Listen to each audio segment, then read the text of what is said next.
What's going on in America today? Why are we over our heads in debt? Why can't the politicians bring debt under control? Why are so many people, often both parents now, working at low-paying, dead-end jobs and still making do with less? What's the future of the American economy and way of life? Why does the government tell us inflation is low when the buying power of our paychecks is declining at an alarming rate? Only a generation ago, bread was a quarter, and you could get a new car for $19.95.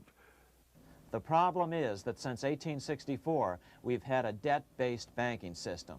All our money is based on government debt. We cannot extinguish government debt without extinguishing our money supply. That's why talk of paying off the national debt without reforming our banking system is an impossibility. That's why the solution does not lie in discussing the size of the national debt, rather it lies in reforming our banking system. This is the Federal Reserve headquarters in Washington. It sits on this very impressive address, right on Constitution Avenue, right across from the Lincoln Memorial. But is it federal? Is it really part of the United States government? Well, what we're about to show you is that there's nothing federal about the Federal Reserve, and there are no reserves. The name is a deception created back before the Federal Reserve Act was passed in 1913 to make Americans think that America's central bank operates in the public interest. The truth is that the Federal Reserve is a private bank owned by private stockholders and run purely for their private profit. That's exactly correct. The Fed is a privately owned for-profit corporation, which again has no reserves, at least no reserves available to back up the Federal Reserve notes, which is our common currency. Oh, absolutely. The Federal Reserve is neither federal and has doubtful reserves. It's a private bank that is owned by member banks. And it was chartered under the guise of deceit by an act of Congress in 1913. If there's still any doubt whether the Federal Reserve is a part of the U.S. government, check your local telephone book. In most cities, it is not listed in the blue government pages. It is listed in the business white pages right next to Federal Express, another private company. But more directly, U.S. courts have ruled time and time again that the Fed is a private corporation. Why can't Congress do something about the Fed? Most members of Congress just don't understand the system, and the few who do are afraid to speak up. For example, initially a veteran congressman from Chicago asked us if he could be interviewed for this video. However, both times our camera crew arrived at his office to do the interview, this was all we were able to film. The congressman never appeared and eventually decided he no longer wanted to participate. But a few others in Congress have been bolder over the years. Here are three quick examples. In 1923, Representative Charles A. Lindbergh, a Republican from Minnesota and father of the famed aviator Lucky Lindy, put it this way: the financial system has been turned over to the Federal Reserve Board. That board administers the finance system by authority of a purely profiteering group. The system is private, conducted for the sole purpose of obtaining the greatest possible profits from the use of other people's money. One of the most outspoken critics in Congress of the Fed was the former chairman of the House Banking and Currency Committee during the Great Depression years. Lewis T. McFadden, Republican of Pennsylvania, said in 1932, "We have in this country one of the most corrupt institutions the world has ever known. I refer to the Federal Reserve Board. This evil institution has impoverished the people of the United States and has practically bankrupted our government. It has done this through the corrupt practices of the moneyed vultures who control it." Senator Barry Goldwater was a frequent critic of the Fed. Most Americans have no real understanding of the operation of the international moneylenders. The accounts of the Federal Reserve System have never been audited. It operates outside the control of Congress and manipulates the credit of the United States. The Federal Reserve really even though it is not part of the federal government, it is more powerful than the federal government. It's more powerful than the president, the Congress, and the courts.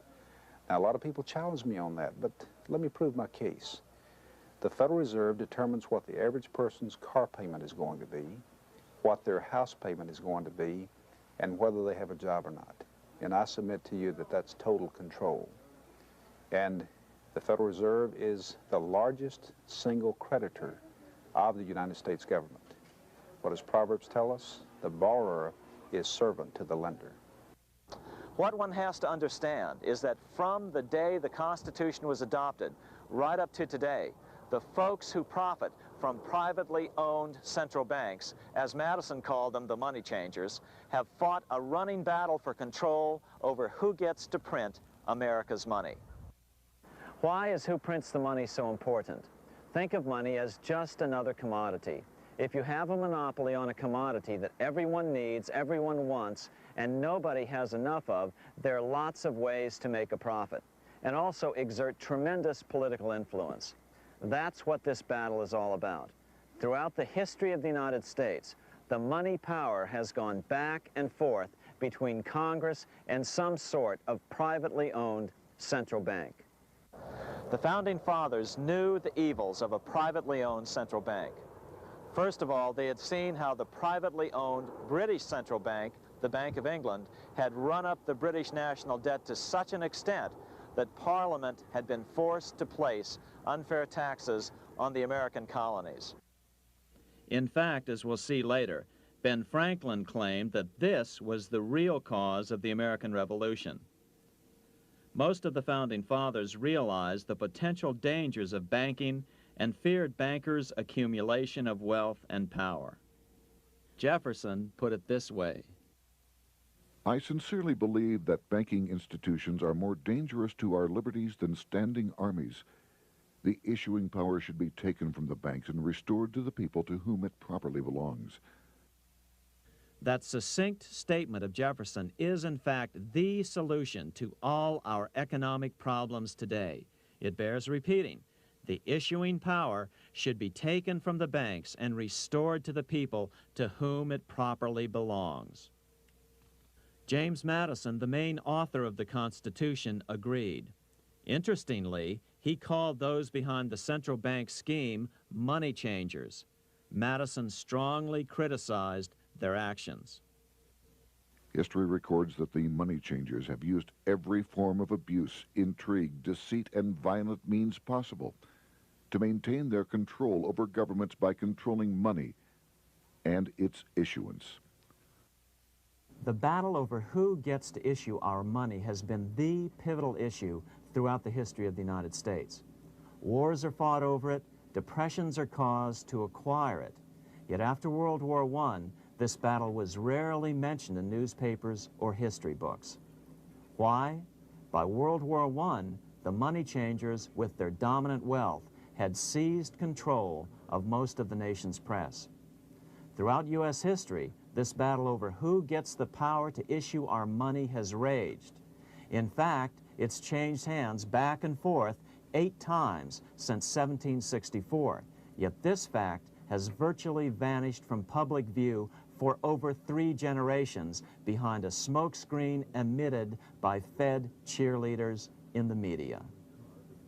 Until we stop talking about deficits and government spending and start talking about who controls how much money we have, it's all just a big shell game, a complete and utter deception. It won't matter if you pass an ironclad amendment to the Constitution mandating a balanced budget. Our situation is only going to get worse until we root out the cause at its source. What's the solution for our national problem? First of all, education. That's what this video presentation is all about. But secondly, we must act. We must take back the power to issue our own money. Issuing our own money is not a radical solution. I want to stress that. It's the same solution used at different points in U.S. history by men like Benjamin Franklin, Thomas Jefferson, Andrew Jackson, Martin Van Buren, and Abraham Lincoln. So, to sum it up, in 1913, Congress gave an independent central bank, deceptively named the Federal Reserve, a monopoly over issuing America's money. And the debt generated by this quasi-private corporation is what is killing the American economy.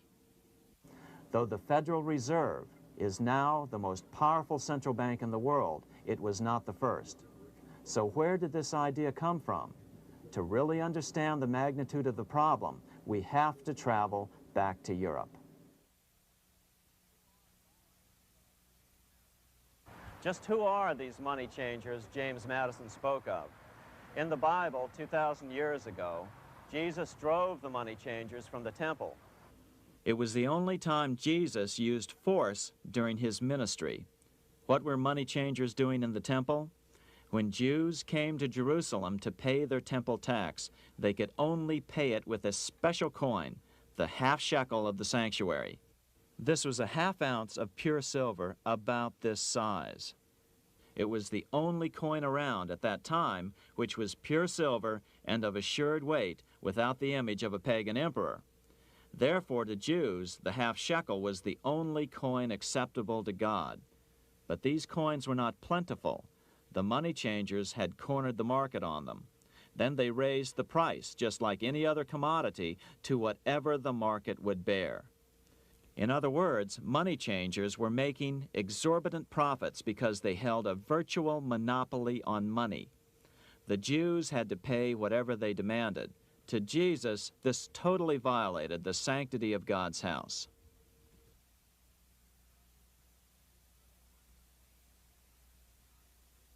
But the money-changing scam did not originate in Jesus' day. 200 years before Christ, Rome was having trouble with money changers. 2 early Roman emperors had tried to diminish the power of the money changers by reforming usury laws and limiting land ownership to 500 acres. They were both assassinated. In 48 BC, Julius Caesar took back the power to coin money from the money changers and minted coins for the benefit of all. With this new, plentiful supply of money, he built great public works projects. By making money plentiful, Caesar won the love of the common man. But the money changers hated him. Some believe this was an important factor in Caesar's assassination. One thing is for sure, with the death of Caesar came the demise of plentiful money in Rome. Taxes increased, as did corruption. Just as in the case of America today, usury and debased coin became the rule. Eventually, the Roman money supply was reduced by 90%. As a result, the common people lost their lands and their homes, just as is about to happen soon in America. With the demise of plentiful money, the masses lost confidence in the Roman government and refused to support it. Rome plunged into the gloom of the Dark Ages.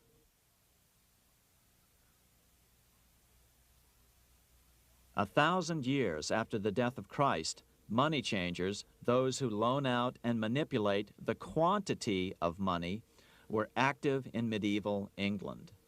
In fact, they were so active that acting together, they could manipulate the entire English economy.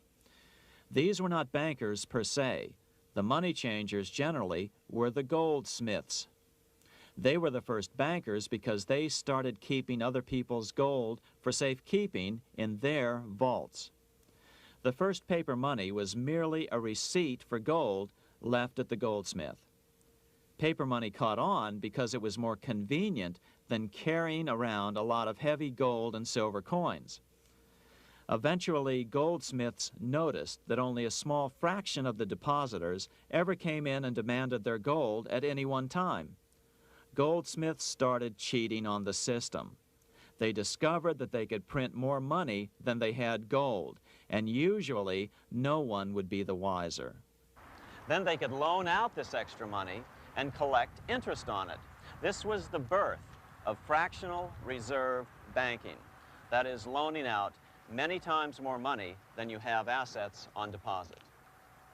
So, if $1,000 in gold were deposited with them, they could loan out about $10,000 in paper money and draw interest payments on it, and no one would ever discover the deception.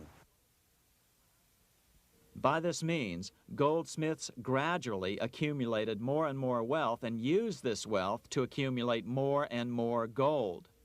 Today, this practice of loaning out more money than there are reserves is known as fractional reserve banking. Every bank in the United States is allowed to loan out at least 10 times more money than they actually have. That's why they get rich on charging, let's say, 8% interest. It's not really 8% per year, which is their income. It's 80%. That's why bank buildings are always the largest in town. But does that mean that all interest or all banking should be illegal? Hardly. In the Middle Ages, canon law, the law of the Catholic Church, forbade charging interest on loans. This concept followed the teachings of Aristotle and St. Thomas Aquinas. They taught that the purpose of money was to serve the members of society, to facilitate the exchange of goods needed to lead a virtuous life. Interest, in their belief, hindered this purpose by putting an unnecessary burden on the use of money. In other words, interest was contrary to reason and justice. Reflecting church law in the Middle Ages, Europe forbade charging interest on loans and made it a crime called usury. As commerce grew, and therefore opportunities for investment arose in the late Middle Ages, it came to be recognized that to loan money had a cost for the lender, both in risk and in lost opportunity. So some charges were allowed, but not interest per se. But all moralists, no matter what religion, condemn fraud, oppression of the poor, and injustice as clearly immoral. As we will see, fractional reserve lending is rooted in a fraud, results in widespread poverty, and reduces the value of everyone else's money. The ancient goldsmiths discovered that extra profits could be made by rowing the economy between easy money and tight money. When they made money easier to borrow, then the amount of money in circulation expanded. Money was plentiful. People took out more loans to expand their businesses. But then the money changers would tighten the money supply. They would make loans more difficult to get. What would happen? Just what happens today. A certain percentage of people could not repay their previous loans and could not take out new loans to repay the old ones. Therefore, they went bankrupt and had to sell their assets to the goldsmiths for pennies on the dollar. The same thing is still going on today. Only today, we call this rowing of the economy up and down the business cycle. Like Julius Caesar, King Henry I of England finally resolved to take the money power away from the goldsmiths about 1100 AD. Henry could have used anything as money, seashells, feathers, or even yak dung, as is often done in remote Tibetan provinces. But he invented one of the most unusual money systems in history. It was called the tally stick system. Here I have one of the few surviving examples of this form of British money, which lasted 726 years until 1826, a tally stick. The tally system was adopted to avoid the monetary manipulation of the goldsmiths. Tally sticks were money fabricated out of sticks of polished wood. Notches were cut along one edge of the stick to indicate the denominations. Then the stick was split lengthwise through the notches so that both pieces still had a record of the notches. The king kept one half to protect against counterfeiting. Then he would spend the other half into the economy and they would circulate as money. This particular tally stick is huge. It represented 25,000 pounds. One of the original stockholders in the Bank of England purchased his original shares with this stick. In other words, he bought shares in the world's richest and most powerful corporation with a stick of wood.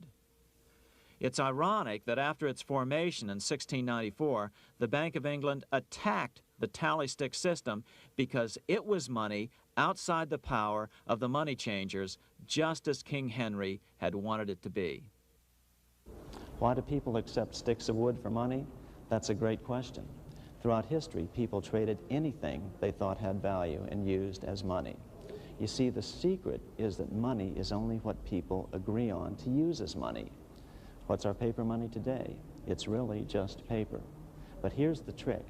King Henry ordered that tally sticks had to be used to pay the king's taxes. This built-in demand for tally sticks immediately made them circulate and be accepted as money. And they worked well. In fact, no other form of money has worked so well for so long as tally sticks.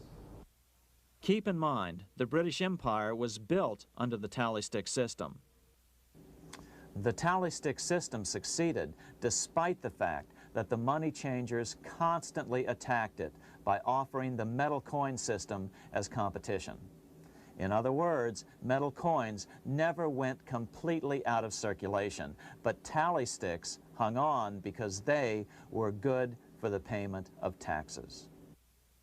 Finally, in the 1500s, King Henry VIII relaxed the laws concerning usury, and the money changers wasted no time reasserting themselves. They quickly made their gold and silver money plentiful for a few decades. But when Queen Mary took the throne and tightened the usury laws again, the money changers renewed the hoarding of gold and silver coins, forcing the economy to plummet. When Queen Mary's sister, Queen Elizabeth I, took the throne, she was determined to regain control over English money. Her solution was to issue gold and silver coins from the public treasury and take the control over the money supply away from the money changers. Although control over money was not the only cause of the English Revolution in 1642, religious differences fueled the conflict. Monetary policy played a major role. Financed by the money changers, Oliver Cromwell finally overthrew King Charles, purged the Parliament, and put the king to death.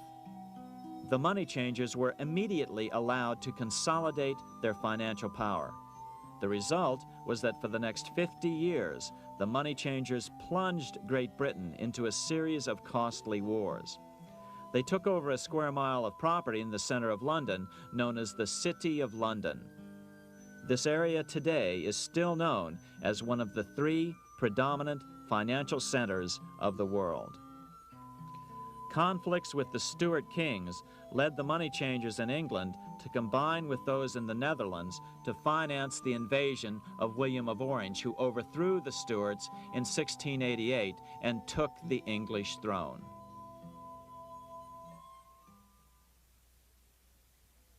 By the end of the 1600s, England was in financial ruin. 50 years of more or less continuous wars with France and Holland had exhausted her.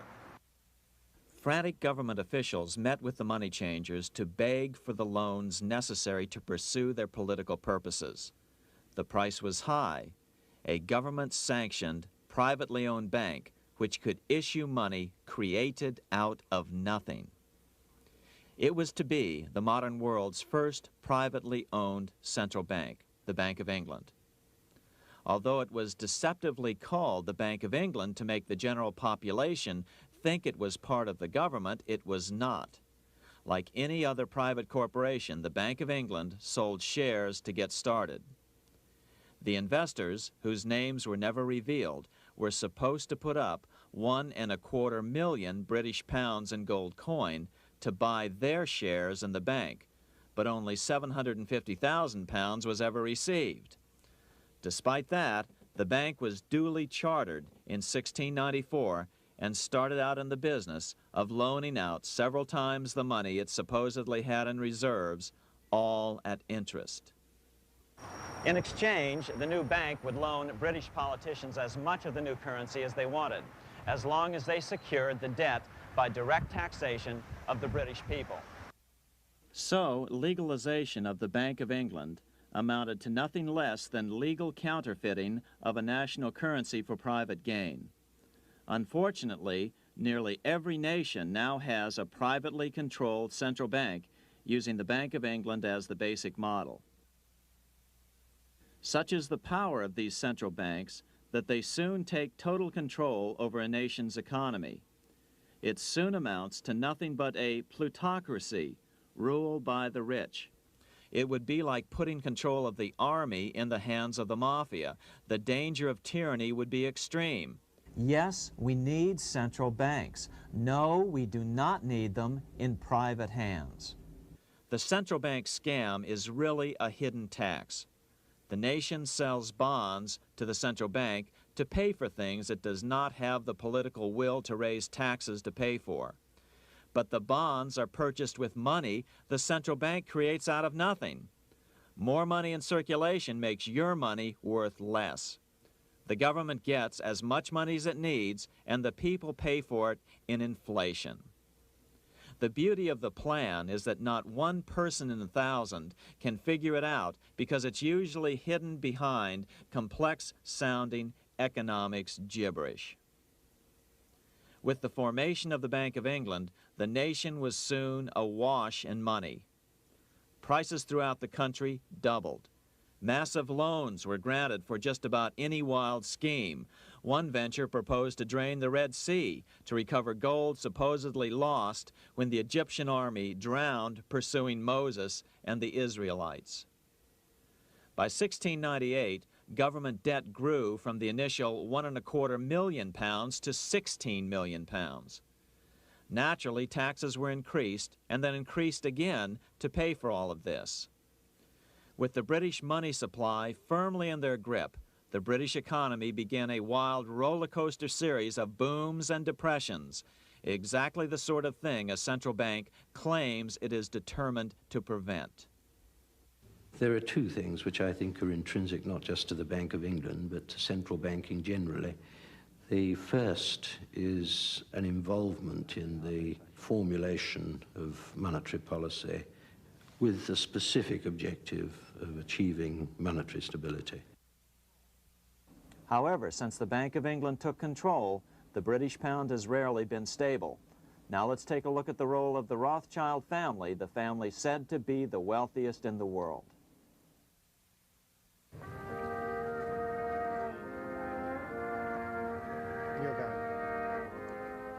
This is Frankfurt, Germany. 50 years after the Bank of England opened its doors, a goldsmith named Amschel Moses Bauer opened a coin shop, a counting house, in 1743. And over the door, he placed a sign depicting a Roman eagle on a red shield. The shop became known as the Red Shield Firm, or in German, Rothschild. When his son, Amschel Meyer Bauer, inherited the business, he decided to change his name to Rothschild. Amschel soon learned that loaning money to governments and kings was more profitable than loaning to private individuals. Not only were the loans bigger, but they were secured by the nation's taxes. Mayer Rothschild had 5 sons. He trained them all in the skills of money creation, then sent them out to the major capitals of Europe to open branch offices of the family banking business. His first son, Amschel Meyer, stayed in Frankfurt to mind the hometown bank. His second son, Solomon, was sent to Vienna. His third son, Nathan, was clearly the most clever. He was sent to London at age 21 in 1798, 100 years after the founding of the Bank of England. His fourth son, Karl, went to Naples, and his fifth son, Jacob, went to Paris. In 1785, Mayer Amschel moved his entire family to this larger house, a 5-story dwelling he shared with the Schiff family. This house was known as the Green Shield. The Rothschilds and the Schiffs would play a central role in the rest of European financial history and in that of the United States. The Rothschilds broke into dealings with European royalty here at Wilhelmshof, the palace of the wealthiest man in Germany. In fact, the wealthiest monarch in all Europe, Prince William of Hesse-Kassel. At first, the Rothschilds were only helping William speculate in precious coins.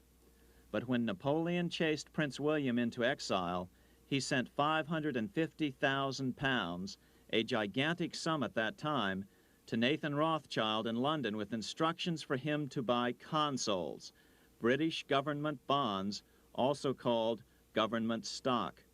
But Rothschild used the money for his own purposes. With Napoleon on the loose, the opportunities of wartime investments were nearly limitless.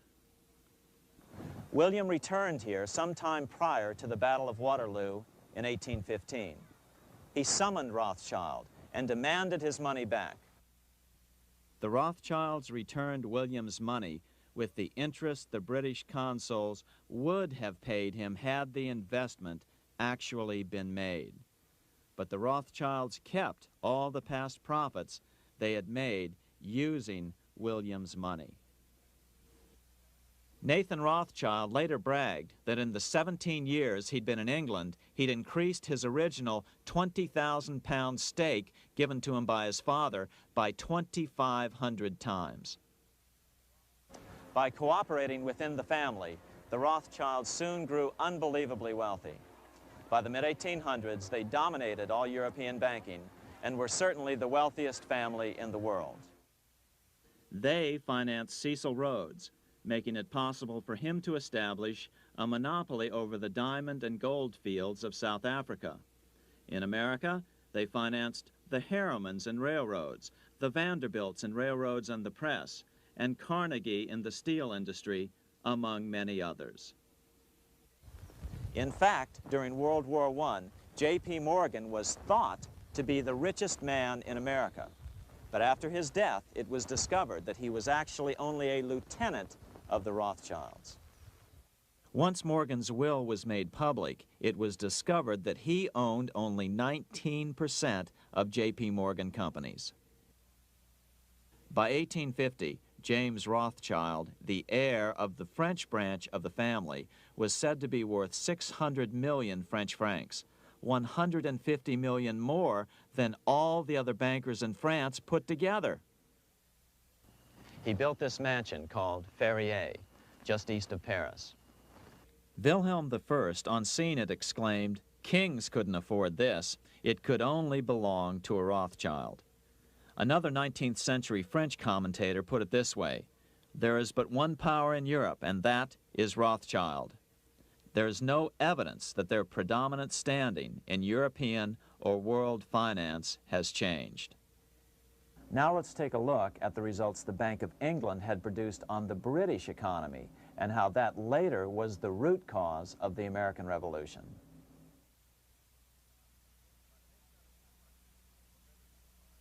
By the mid-1700s, the British Empire was nearing its height of power around the world. But Britain had fought 4 costly wars in Europe since the creation of their privately owned central bank, the Bank of England. The cost had been high. To finance these wars, the British Parliament here had borrowed heavily from the bank. By the mid-1700s, the government's debt here in Britain was £140 million, a staggering sum for those days. Consequently, the British government embarked on a program of trying to raise revenues from their American colonies in order to make their interest payments to the bank. But in America, it was a different story. The scourge of a privately owned central bank had not yet hit. This is Independence Hall in Philadelphia, where the Declaration of Independence and Constitution were signed. In the mid-1700s, pre-revolutionary America was still relatively poor. There was a severe shortage of precious metal coins to trade for goods, so the early colonists were forced to experiment with printing their own homegrown paper money. Some of these experiments were successful. Franklin was a big supporter of the colonies printing their own paper money. In 1757, Franklin was sent to London. He ended up staying for the next 18 years here, nearly until the start of the American Revolution. During this period, the American colonies began to issue their own money. Called colonial scrip, the endeavor was very successful. It provided a reliable medium of exchange, and it also helped to provide a feeling of unity between the colonies. Remember, colonial scrip was just paper money, debt-free money, printed in the public interest, and not backed by gold or silver coin. In other words, it was a totally fiat currency. One day, officials of the Bank of England asked Franklin how he would account for the newfound prosperity of the colonies. Without hesitation, he replied, "That is simple. In the colonies, we issue our own money. It is called colonial scrip.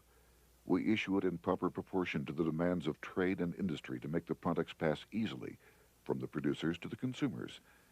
In this manner, creating for ourselves our own paper money, we control its purchasing power, and we have no interest to pay to no one."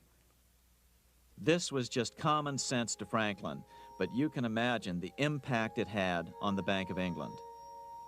America had learned the secret of money, and that genie had to be returned to its bottle as soon as possible.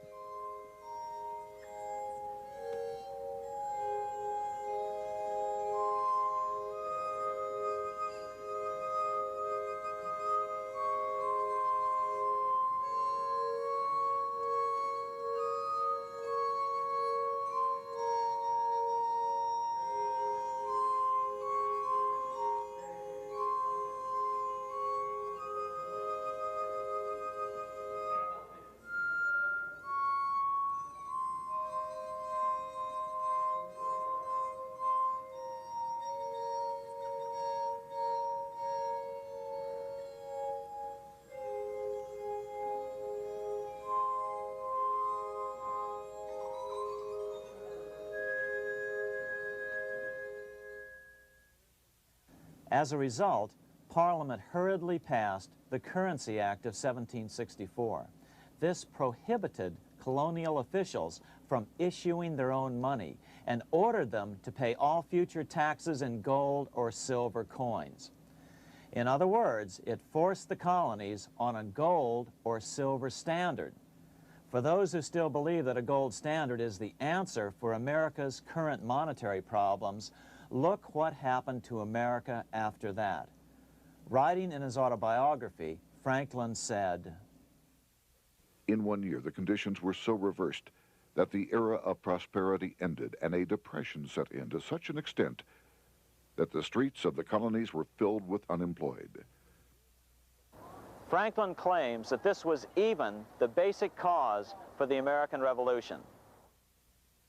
As Franklin put it in his autobiography, The colonies would gladly have borne a little tax on tea and other matters had it not been that England took away from the colonies their money, which created unemployment and dissatisfaction.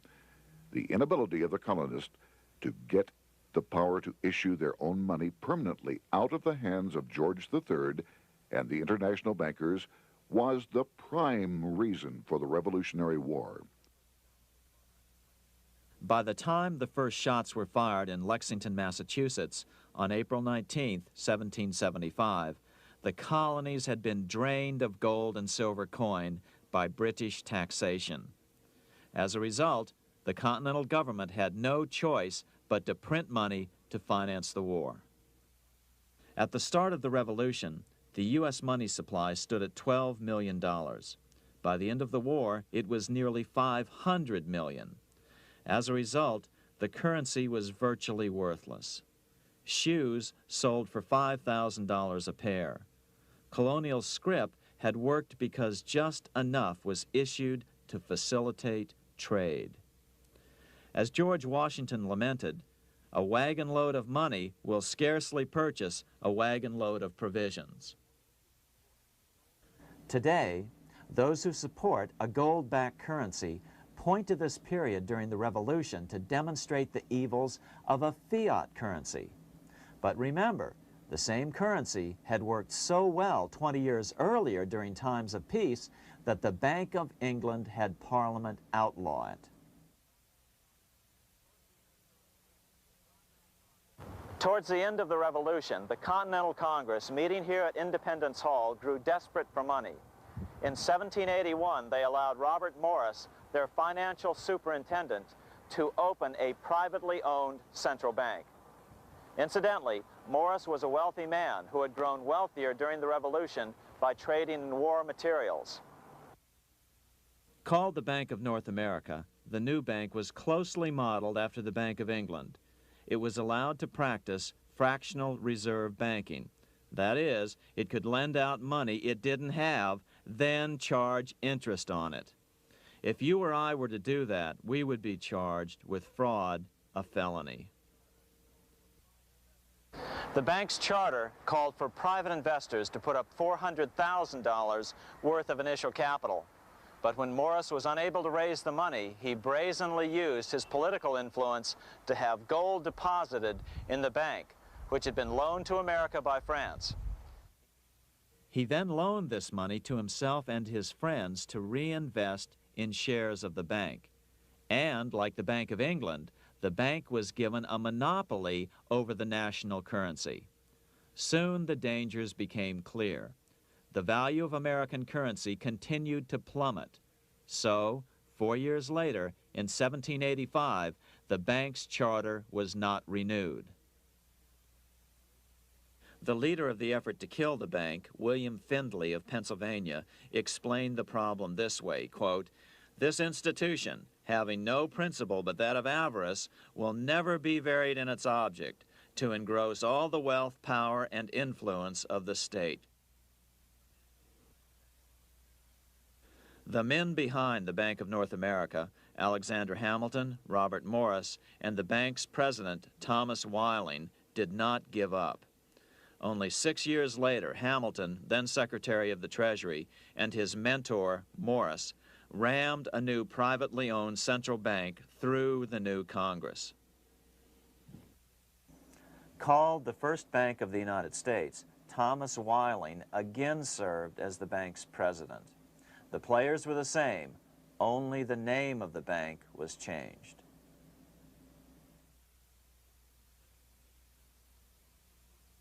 In 1787, colonial leaders assembled in Philadelphia to replace the ailing Articles of Confederation. As we saw earlier, both Thomas Jefferson and James Madison were unalterably opposed to a privately owned central bank. They had seen the problems caused by the Bank of England. They wanted nothing of it. As Jefferson later put it, "If the American people ever allow private banks to control the issue of their currency, first by inflation, then by deflation, the banks and the corporations which grow up around them will deprive the people of all property until their children wake up homeless on the continent their fathers conquered." During the debate over the future monetary system, another one of the founding fathers, Gouverneur Morris, castigated the motivations of the owners of the Bank of North America. Gouverneur Morris headed the committee that wrote the final draft of the Constitution. Morris knew the motivations of the bank well. Along with his old boss, Robert Morris, Gouverneur Morris and Alexander Hamilton were the ones who had presented the original plan for the Bank of North America to the Continental Congress in the last year of the Revolution.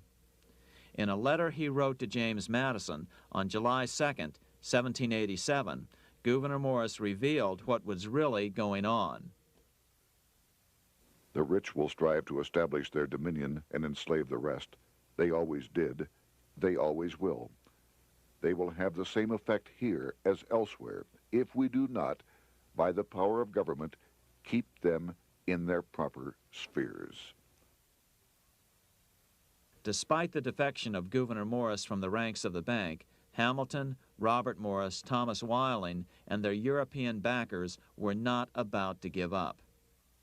They convinced the bulk of the delegates to the Constitutional Convention to not give Congress the power to issue paper money. Most of the delegates were still reeling from the wild inflation of the paper currency during the Revolution. They had forgotten how well colonial scrip had worked before the war. But the Bank of England had not.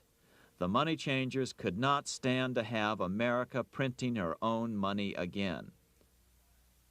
So the Constitution is silent on the matter.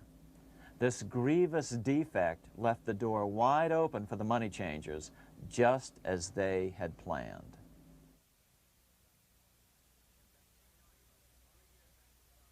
In 1790, less than 3 years after the Constitution had been signed, the money changers struck again.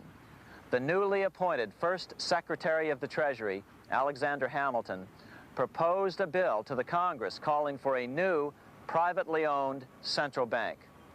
Coincidentally, that was the very year that Amschel Rothschild made his pronouncement from his flagship bank in Frankfurt.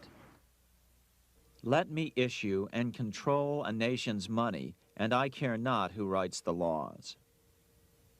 Alexander Hamilton was a tool of the international bankers, and he wanted to create the U.S. Bank, the BUS, or the Bank of the United States, and did so.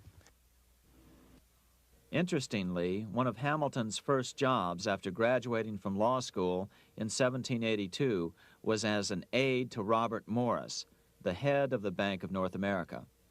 In fact, the year before, Hamilton had written Morris a letter saying, "A national debt, if it is not excessive, will be to us a national blessing." A blessing to whom? After a year of intense debate, in 1791, Congress passed the bill and gave it a 20-year charter. The new bank was to be called the First Bank of the United States, or BUS.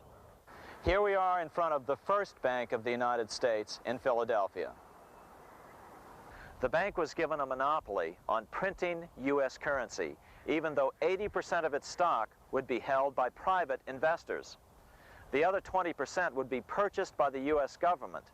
But the reason was not to give the government a piece of the action, it was to provide the capital for the other 80% owners. As with the old Bank of North America and the Bank of England before that, the stockholders never paid the full amount for their shares. The U.S. government put up their initial $2 million in cash. Then the bank, through the old magic of fractional reserve lending, made loans to its charter investors so they could come up with the remaining $8 million of capital needed for this risk-free investment. Like the Bank of England, the name of the Bank of the United States was deliberately chosen to hide the fact that it was privately controlled. And like the Bank of England, the names of the investors in the bank were never revealed. Many years later, it was a common saying that the Rothschilds were the power behind the old Bank of the United States. The bank was sold to Congress as a way to bring stability to the banking system and eliminate inflation. So what happened? Over the first 5 years, the U.S. government borrowed $8.2 million from the Bank of the United States. In the same 5-year period, prices rose by 72%. Jefferson, as the new Secretary of State, watched the borrowing with sadness and frustration, unable to stop it. I wish it were possible to obtain a single amendment to our Constitution, taking from the federal government the power of borrowing. Millions of Americans feel the same way today. They watch in helpless frustration as the federal government borrows the American economy into oblivion. So, although it was called the First Bank of the United States, it was not the first attempt at a privately owned central bank in this country. As with the Bank of North America, the government put up most of the cash to get this private bank going, then the bankers loaned the money to each other to buy the remaining stock in the bank. It was a scam, plain and simple, and they wouldn't be able to get away with it for long. But first, we have to travel back to Europe to see how a single man was able to manipulate the entire British economy by obtaining the first news of Napoleon's final defeat.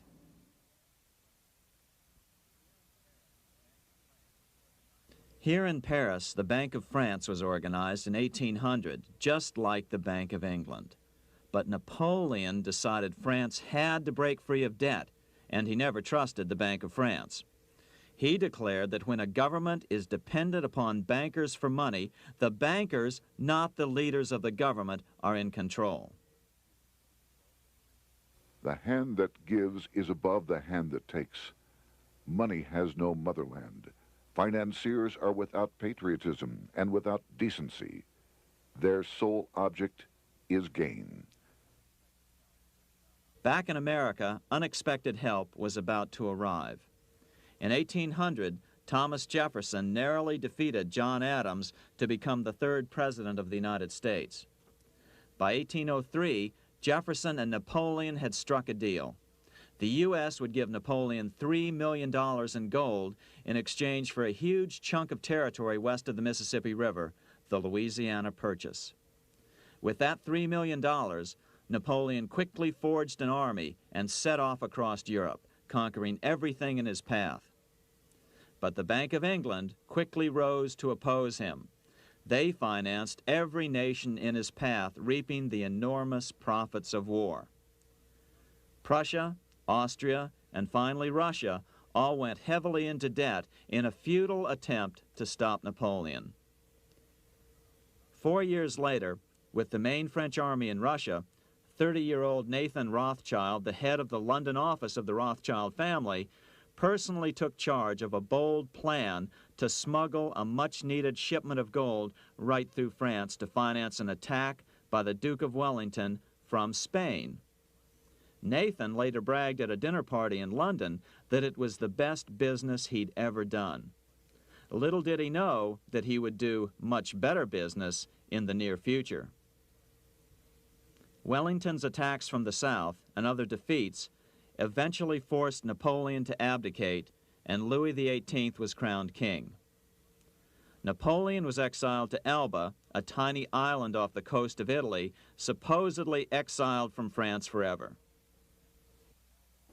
While Napoleon was in exile on Elba, temporarily defeated by England with the financial help of the Rothschilds, America was trying to break free of its central bank as well.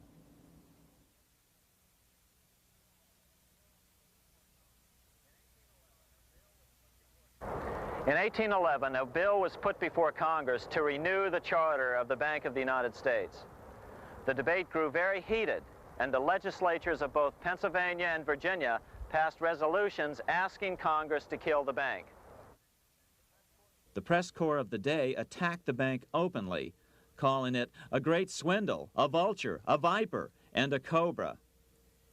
Oh, to have an independent press once again in America. A congressman named P.B. Porter attacked the bank from the floor of Congress, saying if the bank's charter was renewed, Congress, quote, will have planted in the bosom of this Constitution a viper, which one day or another will sting the liberties of this country to the heart, close quote. Prospects didn't look that good for the bank.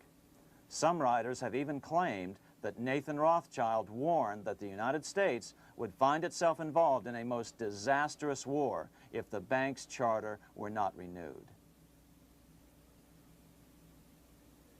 But it wasn't enough. When the smoke had cleared, the renewal bill was defeated by a single vote in the House and was deadlocked in the Senate. By now, America's fourth president, James Madison, was in the White House. Remember, Madison was a staunch opponent of the bank.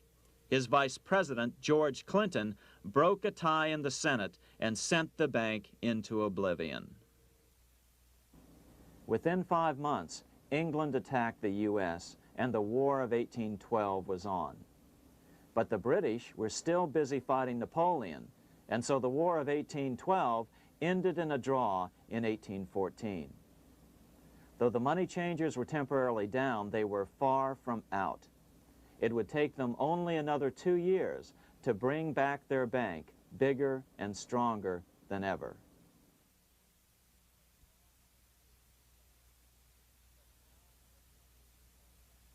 But now let's return to Napoleon, because nothing else in history more aptly demonstrates the ingenuity of the Rothschild family than their control of the British stock market after Waterloo. In 1815, a year after the end of the War of 1812 in America, Napoleon escaped his exile and returned to Paris. French troops were sent out to capture him, but such was his charisma that the soldiers rallied around their old leader and hailed him as their emperor once again. In March of 1815, Napoleon equipped an army which Britain's Duke of Wellington defeated less than 90 days later at Waterloo. Some writers claim Napoleon borrowed £5 million from the Bank of England to rearm, but it appears these funds actually came from the Ouvard banking house in Paris. Nevertheless, from about this point on, it was not unusual for privately controlled central banks to finance both sides in a war. Why would a central bank finance opposing sides in a war? Because war is the biggest debt generator of them all. A nation will borrow any amount for victory. The ultimate loser is loaned just enough to hold out the vain hope of victory, and the ultimate winner is given enough to win. Besides, such loans are usually conditioned upon the guarantee that the victor will honor the debts of the vanquished.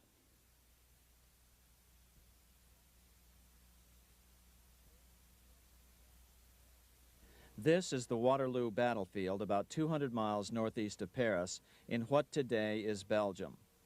Here Napoleon suffered his final defeat, but not before thousands of French and Englishmen gave their lives on a steamy summer day in July of 1815. Right over there, on June 18, 1815, 74,000 French troops met 67,000 troops from Britain and other European nations. The outcome was certainly in doubt. In fact, had Napoleon attacked a few hours earlier, he would probably have won the battle. But no matter who won or lost, back in London, Nathan Rothschild planned to use the opportunity to try to seize control over the British stock and bond market and possibly even the Bank of England. Rothschild stationed a trusted agent, a man named Rothworth, on the north side of the battlefield, closer to the English Channel. Once the battle had been decided, Rothworth took off for the Channel.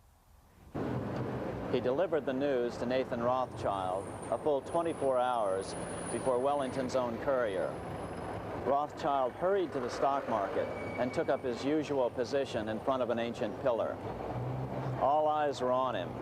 The Rothschilds had a legendary communications network. If Wellington had been defeated and Napoleon was loose on the continent again, Britain's financial situation would become grave indeed. Rothschild looked saddened. He stood there motionless, eyes downcast. Then suddenly he began selling. Other nervous investors saw that Rothschild was selling.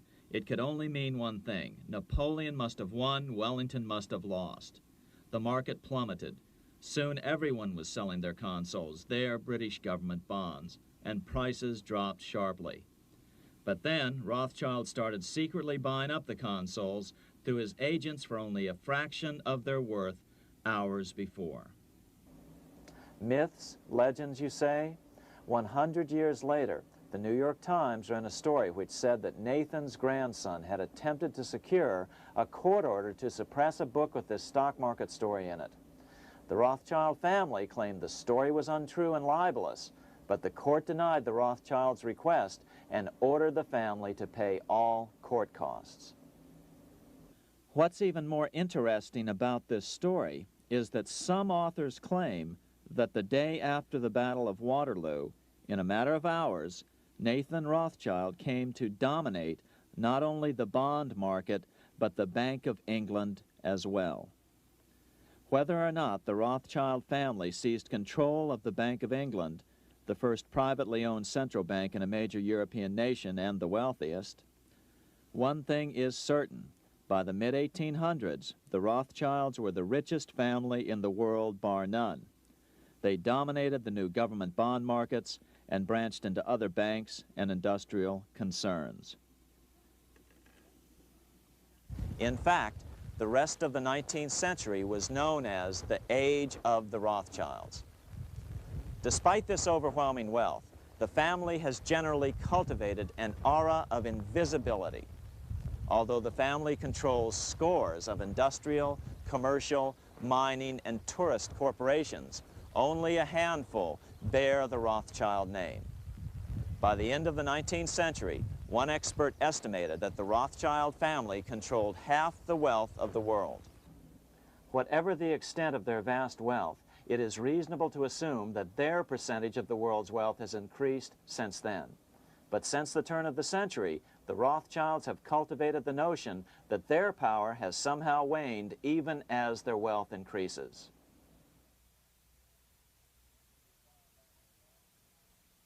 Meanwhile, back in Washington in 1816, just 1 year after Waterloo and Rothschild's alleged takeover of the Bank of England, the American Congress passed a bill permitting yet another privately owned central bank. This bank was called the Second Bank of the United States. The new bank's charter was a copy of the previous banks. The U.S. government would own 20% of the shares of the bank. Of course, the federal share was paid by the Treasury up front into the bank's coffers. Then, through the magic of fractional reserve lending, it was transformed into loans to private investors who then bought the remaining 80% of the shares. Just as before, the primary stockholders remained a secret. But it is known that the largest block of shares, about 1/3 of the total, were sold to foreigners. As one observer put it, it is certainly no exaggeration to say that the Second Bank of the United States was rooted as deeply in Britain as it was in America. So, by 1816, some authors claim the Rothschilds had taken control over the Bank of England and backed a new privately owned central bank in America as well.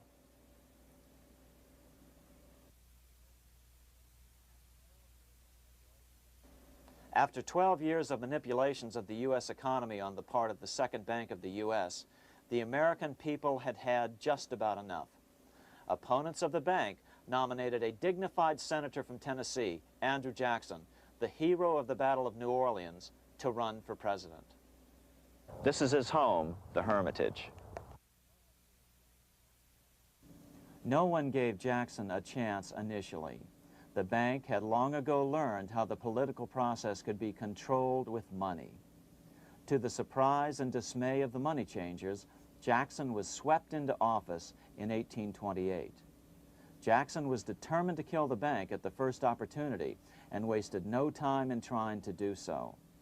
But the bank's 20-year charter didn't come up for renewal until 1836, the last year of his second term, if he could survive that long. During his first term, Jackson contented himself with rooting out the bank's many minions from government service. He fired 2,000 of the 11,000 employees of the federal government.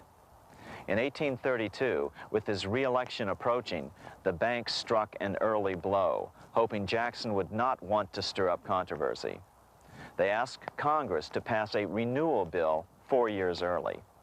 Naturally, Congress complied, then sent it to the president for signing. But Jackson weighed in with both feet.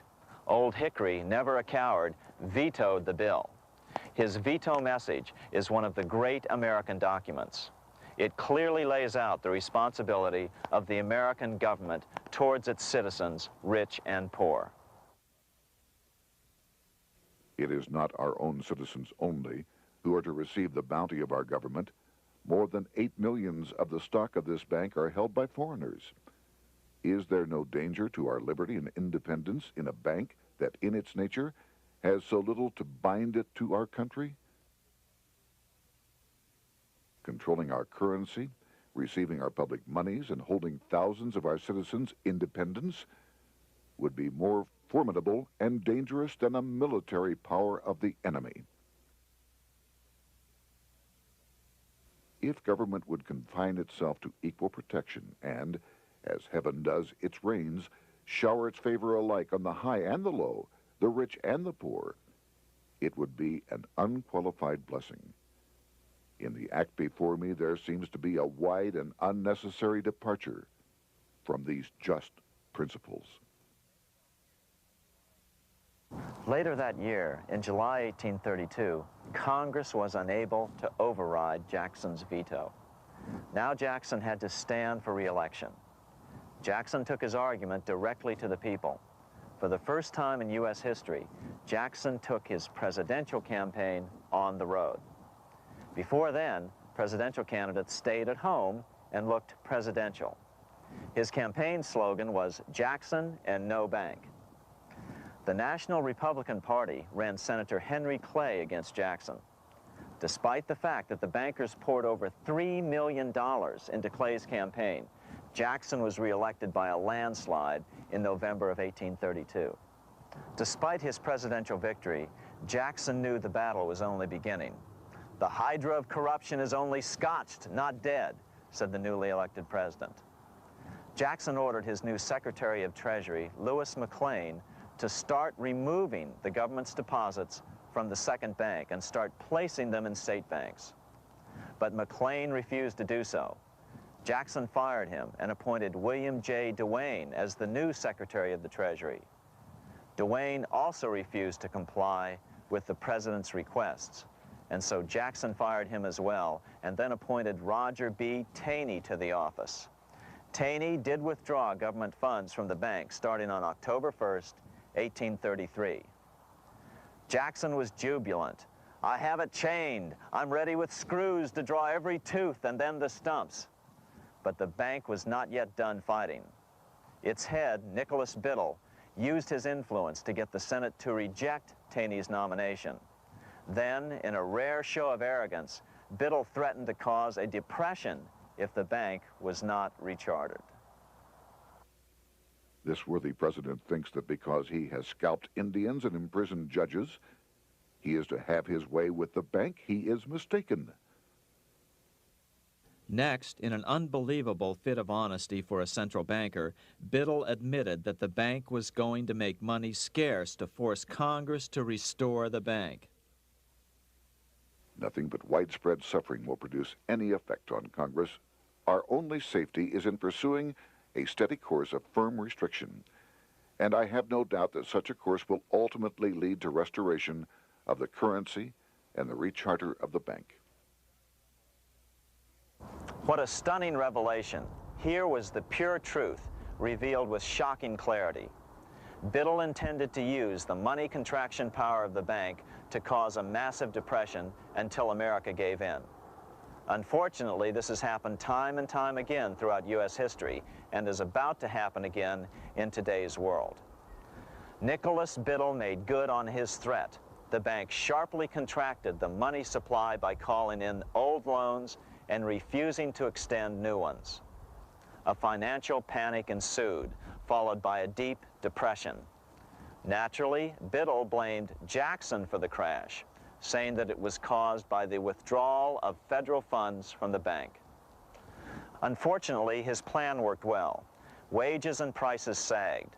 Unemployment soared along with business bankruptcies. The nation quickly went into an uproar. Newspaper editors blasted Jackson in editorials. The bank threatened to withhold payments, which then could be made directly to key politicians for their support. Within only months, Congress assembled in what was called the panic session. 6 months after he had withdrawn funds from the bank, Jackson was officially censured by a resolution which passed the Senate by a vote of 26 to 20. It was the first time a president had ever been censured by Congress. Jackson lashed out at the bank. "You are a den of vipers. I intend to rout you out, and by eternal God, I will rout you out." America's fate teetered on a knife edge.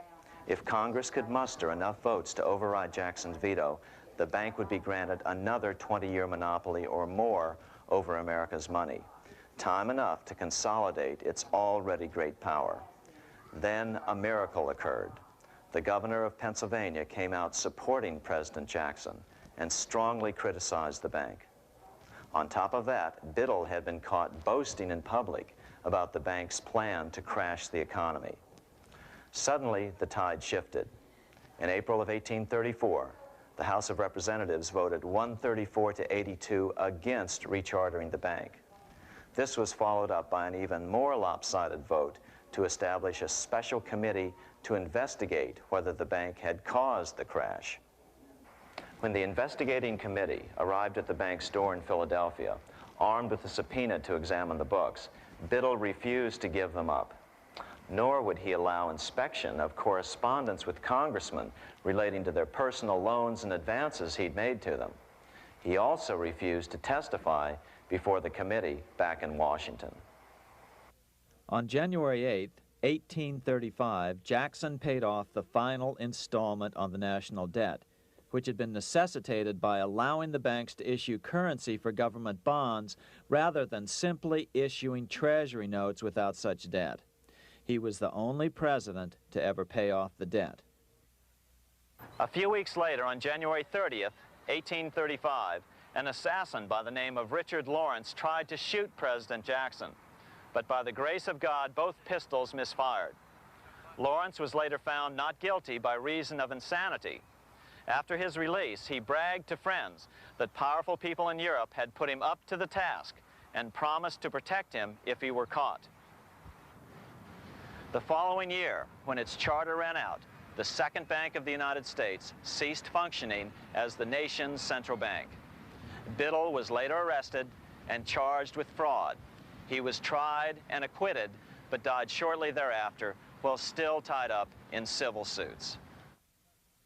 After his second term as president, Jackson retired here to the Hermitage outside of Nashville to live out his life. He is still remembered here for his determination to kill the bank. In fact, he killed it so well that it took the money changers 77 years to undo the damage. When asked what his most important accomplishment had been, Jackson replied, "I killed the bank." Unfortunately, even Jackson failed to grasp the entire picture and its root cause. Although Jackson had killed the central bank, the most insidious weapon of the money changers, fractional reserve banking, remained in use by the numerous state-chartered banks. This fueled economic instability in the years before the Civil War. Still, the central bankers were out, and as a result, America thrived as it expanded westward. During this time, the principal money changers struggled to regain their lost centralized power, but to no avail. Then, finally, they reverted to the old central bankers' formula: war to create debt and dependency. If they couldn't get their central bank any other way, America could be brought to its knees by plunging it into a civil war, just as they had done in 1812 after the first Bank of the United States was not rechartered. 1 month after the inauguration of Abraham Lincoln, the first shots of the American Civil War were fired here at Fort Sumter, South Carolina, on April 12, 1861. Certainly slavery was a cause for the Civil War, but not the primary cause. Lincoln knew that the economy of the South depended upon slavery, and so before the Civil War, he had no intention of eliminating it. Lincoln had put it this way in his inaugural address only 1 month earlier. I have no purpose, directly or indirectly, to interfere with the institution of slavery in the states where it now exists. I believe I have no lawful right to do so, and I have no inclination to do so. Even after the first shots were fired here at Fort Sumter, Lincoln continued to insist that the Civil War was not about the issue of slavery. My paramount objective is to save the Union, and it is not either to save or destroy slavery. If I could save the Union without freeing any slave, I would do it. So what was the Civil War all about? There were many factors at play. Northern industrialists had used protective tariffs to prevent the southern states from buying cheaper European goods. Europe retaliated by stopping cotton imports from the South. The southern states were in a double financial bind. They were forced to pay more for most of the necessities of life, while their income from cotton exports plummeted. The South was angry. But there were other factors at work. The money changers were still stung by America's withdrawal from their control 25 years earlier. Since then, America's wildcat economy had made the nation rich, a bad example for the rest of the world. The central bankers now saw an opportunity to split the rich new nation, to divide and conquer by war. Was this just some sort of wild conspiracy theory at the time? Well, let's take a look at what a well-placed observer of the scene had to say at the time. His name was Otto von Bismarck, Chancellor of Germany, the man who united the German states a few years later. The division of the United States into federations of equal force was decided long before the Civil War by the high financial powers of Europe. These bankers were afraid that the United States, if they remained as one bloc and as one nation, would attain economic and financial independence which would upset their financial domination over the world. Within months after the first shots here at Fort Sumter, the central bankers loaned Napoleon III of France, the nephew of the Waterloo Napoleon, 210 million francs to seize Mexico and station troops along the southern border of the U.S., taking advantage of their war to violate the Monroe Doctrine and return Mexico to colonial rule. No matter what the outcome of the Civil War, a weakened America, heavily indebted to the money changers, would open up Central and South America once again to European colonization and domination. The very thing America's Monroe Doctrine had forbade in 1823. At the same time, Great Britain moved 11,000 troops into Canada and positioned them menacingly along America's northern border. The British fleet went to war alert should their quick intervention be called for. Lincoln knew he was in a double bind. That's why he agonized over the fate of the Union. There was a lot more to it than just differences between the North and the South. That's why his emphasis was always on union and not merely the defeat of the South. But Lincoln needed money to win. In 1861, Lincoln and his Secretary of Treasury, Salmon P. Chase, went to New York to apply for the necessary loans. The money changers, anxious to see the Union fail, offered loans at 24 to 36% interest. Lincoln said thanks, but no thanks, and returned to Washington. Lincoln sent for an old friend, Colonel Dick Taylor of Chicago, and put him on the problem of financing the war. During one meeting, Lincoln asked Taylor what he discovered. Taylor put it this way: "Why, Lincoln, that is easy. Just get Congress to pass a bill authorizing the printing of full legal tender Treasury notes, and pay your soldiers with them, and go ahead and win your war with them also." When Lincoln asked if the people of the United States would accept the notes, Taylor said, "The people, or anyone else, will not have any choice in the matter if you make them full legal tender. They will have the full sanction of the government and be just as good as any money, as Congress is given that express right by the Constitution." So that's exactly what Lincoln did. In 1862-63, he printed up $450 million worth of the new bills. In order to distinguish them from other banknotes in circulation, he printed them in green ink on the back side. That's why the notes were called greenbacks. With this new money, Lincoln paid the troops and bought their supplies. During the course of the war, nearly $450 million worth of greenbacks were printed at no interest to the federal government. Lincoln understood who was really pulling the strings and what was at stake for the American people. This is how he explained his rationale. The government should create, issue, and circulate all the currency and credit needed to satisfy the spending power of the government and the buying power of consumers. The privilege of creating and issuing money is not only the supreme prerogative of government, but it is the government's greatest creative opportunity. By the adoption of these principles, the taxpayers will be saved immense sums of interest. Money will cease to be master and become the servant of humanity. A truly incredible editorial in the London Times explained the central bankers' attitude towards Lincoln's greenbacks. If this mischievous financial policy, which has its origins in North America, shall become indurated down to a fixture, then That government will furnish its own money without cost. It will pay off debts and be without debt. It will have all the money necessary to carry on its commerce.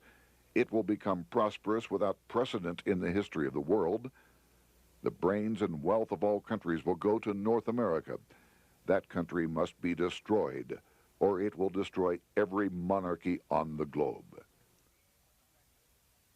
The scheme was effective, so effective that the next year, 1863, with Federal and Confederate troops beginning to mass for the decisive battle of the Civil War, and the Treasury in need of further congressional authority to issue more greenbacks, Lincoln allowed the bankers to push through the National Bank Act. These new national banks would operate under a virtual tax-free status and collectively had the exclusive monopoly power to create the new form of money, banknotes. Though greenbacks continued to circulate, their numbers were not increased. But most importantly, from this point on, the entire U.S. money supply would be created out of debt by bankers buying U.S. government bonds and issuing them for reserves for banknotes. As historian John Kenneth Galbraith explained it, in numerous years following the war, the federal government ran a heavy surplus. It could not, however, pay off its debt, retire its securities, because to do so meant there would be no bonds to back the national banknotes. To pay off the debt was to destroy the money supply. Later in 1863, Lincoln got some unexpected help from Tsar Alexander II of Russia. The Tsar, like Bismarck in Germany, knew what the international money changers were up to and had steadfastly refused to let them set up a central bank in Russia. If America survived and was able to remain out of their clutches, the Tsar's position would remain secure. If the bankers were successful at dividing America and giving the pieces back to Great Britain and France, both nations under control of their central banks, eventually they would threaten Russia again. So the Tsar gave orders that if either England or France actively intervened and gave aid to the South, Russia would consider such action as a declaration of war. He did the same with part of his Pacific Fleet and sent them to port in San Francisco. Lincoln was reelected the next year, 1864. Had he lived, he would surely have killed the national bank's money monopoly extracted from him during the war. On November 21st, 1864, he wrote a friend the following. The money power preys upon the nation in times of peace and conspires against it in times of adversity. It is more despotic than monarchy, more insolent than autocracy, more selfish than bureaucracy. Shortly before Lincoln was murdered, his former Secretary of Treasury, Salmon P. Chase, bemoaned his role in helping secure the passage of the National Banking Act only 1 year earlier. My agency in promoting the passage of the National Banking Act was the greatest financial mistake in my life. It has built up a monopoly which affects every interest in the country.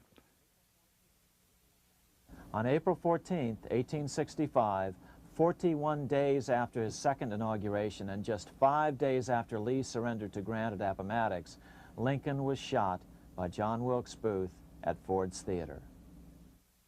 Bismarck, Chancellor of Germany, lamented the death of Abraham Lincoln. The death of Lincoln was a disaster for Christendom. There was no man in the United States great enough to wear his boots. I fear that foreign bankers, with their craftiness and torturous tricks, will entirely corrupt the exuberant riches of America and use it systematically to corrupt modern civilization. They will not hesitate to plunge the whole of Christendom into wars and chaos in order that the earth should become their inheritance. Bismarck well understood the money changers' plan. Allegations that international bankers were responsible for Lincoln's assassination surfaced in Canada 70 years later in 1934. Gerald G. McGeer, a popular and well-respected Canadian attorney, revealed this stunning charge in a 5-hour speech before the Canadian House of Commons, blasting Canada's debt-based money system. Remember, it was 1934, the height of the Great Depression, which was ravaging Canada as well. McGeer had obtained evidence deleted from the public record, provided to him by Secret Service agents at the trial of John Wilkes Booth after Booth's death. McGeer said it showed that Booth was a mercenary working for the international bankers. According to an article in the Vancouver Sun of May 2nd, 1934, Abraham Lincoln, the martyred emancipator of the slaves, was assassinated through the machinations of a group representative of the international bankers who feared the United States president's national credit ambitions. There was only one group in the world at that time who had any reason to desire the death of Lincoln. They were the men opposed to his national currency program and who had fought him throughout the whole Civil War on his policy of greenback currency. Interestingly, McGeer claimed that Lincoln was assassinated not only because international bankers wanted to reestablish a central bank in America, but because they also wanted to base America's currency on gold. Gold they controlled. In other words, put America on a gold standard. Lincoln had done just the opposite by issuing U.S. notes, greenbacks, which were based purely on the good faith and credit of the United States. The article quoted McGeer as saying, "They were the men interested in the establishment of the gold standard and the right of the bankers to manage the currency and credit of every nation in the world. With Lincoln out of the way, they were able to proceed with that plan and did proceed with it in the United States. Within 8 years after Lincoln's assassination, silver was demonetized and the gold standard money system set up in the United States." Not since Lincoln has the U.S. issued debt-free United States notes. These red-sealed bills, which were issued in 1963, were not a new issue from President Kennedy, but merely the old greenbacks reissued year after year. In another act of folly and ignorance, the 1994 Regal Act actually authorized the replacement of Lincoln's greenbacks with debt-based notes. In other words, greenbacks were in circulation in the United States until 1994. Why was silver bad for the bankers and gold good? Simple. Because silver was plentiful in the United States. It was very hard to control. Gold was, and always has been, scarce. Throughout history, it has been relatively easy to monopolize gold, but silver has historically been 15 times more plentiful. With Lincoln out of the way, the money changers' next objective was to gain complete control over America's money. This was no easy task. With the opening of the American West, silver had been discovered in huge quantities. On top of that, Lincoln's greenbacks were generally popular. Despite the European central bankers' deliberate attacks on greenbacks, they continued to circulate in the United States, in fact, until a few years ago. According to historian W. Cleon Skousen, right after the Civil War, there was considerable talk about reviving Lincoln's brief experiment with the constitutional monetary system. Had not the European Money Trust intervened, it would have no doubt become an established institution. It is clear that the concept of America printing her own debt-free money sent shockwaves throughout the European central banking elite. They watched with horror as Americans clamored for more greenbacks. They may have killed Lincoln, but support for his monetary ideas grew. On April 12, 1866, nearly 1 year to the day of Lincoln's assassination, Congress went to work at the bidding of the European central banking interests. It passed the Contraction Act, authorizing the Secretary of the Treasury to begin to retire some of the greenbacks in circulation and thereby contract the money supply. Authors Theodore R. Thorin and Richard F. Warner explained the results of the money contraction in their classic book on the subject, The Truth in Money Book. The hard times which occurred after the Civil War could have been avoided if the greenback legislation had continued as President Lincoln had intended. Instead, there were a series of money panics, what we call recessions, which put pressure on Congress to enact legislation to place the banking system under centralized control. Eventually, the Federal Reserve Act was passed on December 23, 1913. In other words, the money changers wanted two things: the reinstitution of a central bank under their exclusive control, and two, an American currency backed by gold. Their strategy was twofold. First of all, cause a series of panics to try to convince the American people that only centralized control of the money supply could provide economic stability.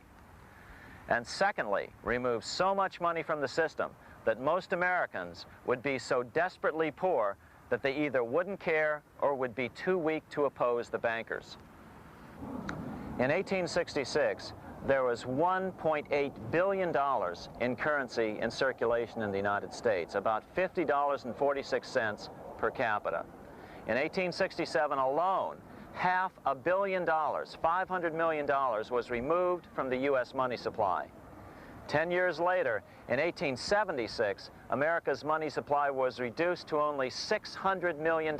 In other words, 2/3 of America's money had been called in by the bankers. Only $14.60 per capita remained in circulation. 10 years later, the money supply had been reduced to only $400 million, even though the population had boomed. The result was that only $6.67 per capita remained in circulation, a 760% loss in buying power over 20 years. Today, economists try to sell the idea that recessions and depressions are a natural part of something they call the business cycle. The truth is, our money supply is manipulated now just as it was before and after the Civil War. How did this happen? How did money become so scarce? Simple. Bank loans were called in and no new ones were given. In addition, silver coins were melted down.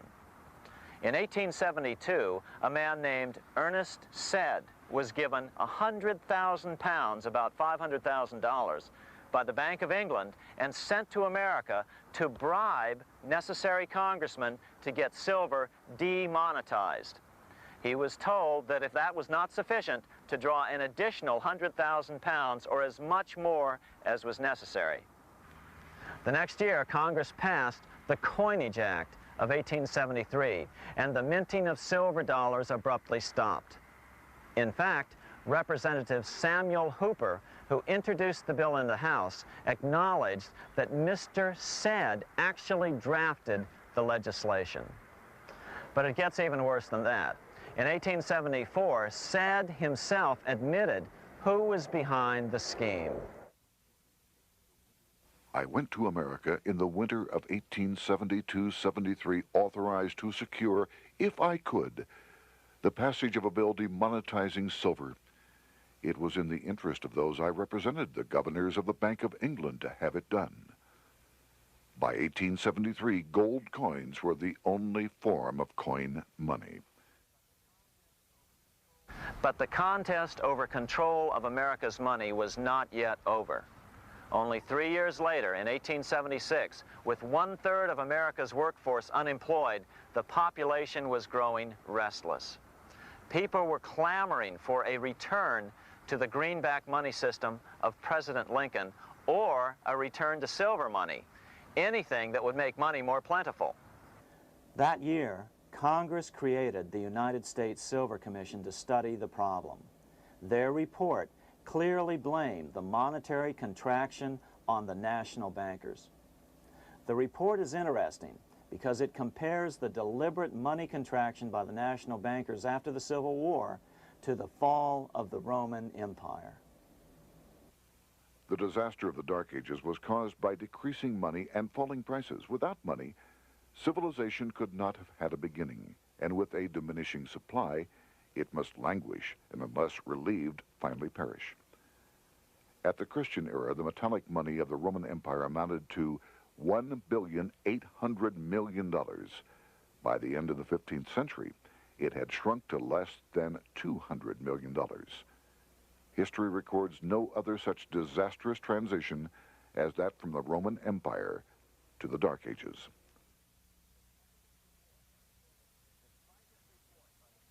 Despite this report by the Silver Commission, Congress took no action. The next year, 1877, riots broke out from Pittsburgh to Chicago. The torches of starving vandals lit up the sky. The bankers huddled to decide what to do. They decided to hang on. Now that they were back in control to a certain extent, they were not about to give it up.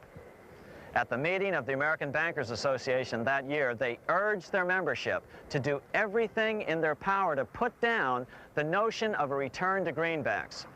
The ABA Secretary, James Buell, authored a letter to the members which blatantly called on the banks to subvert not only Congress, but the press. It is advisable to do all in your power to sustain such prominent daily and weekly newspapers, especially the agricultural and religious press, as will oppose the greenback issue of paper money, and that you will also withhold patronage from all applicants who are not willing to oppose the government issue of money. To repeal the act creating banknotes or to restore to circulation the government issue of money will be to provide the people with money and will therefore seriously affect our individual profits as bankers and lenders. See your congressman at once and engage him to support our interest that we may control legislation. As political pressure mounted in Congress for change, the press tried to turn the American people away from the truth.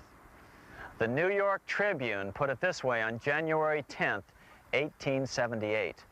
"The capital of the country is organized at last, and we will see whether Congress will dare to fly in its face." But it didn't work entirely. On February 28, 1878, Congress passed the Sherman Law, allowing the minting of a limited number of silver dollars, ending the 5-year hiatus. This did not end gold backing of the currency, however, nor did it completely free silver. Previous to 1873, anyone who brought silver to the U.S. Mint could have it struck into silver dollars free of charge. No longer. But at least some money began to flow back into the economy again.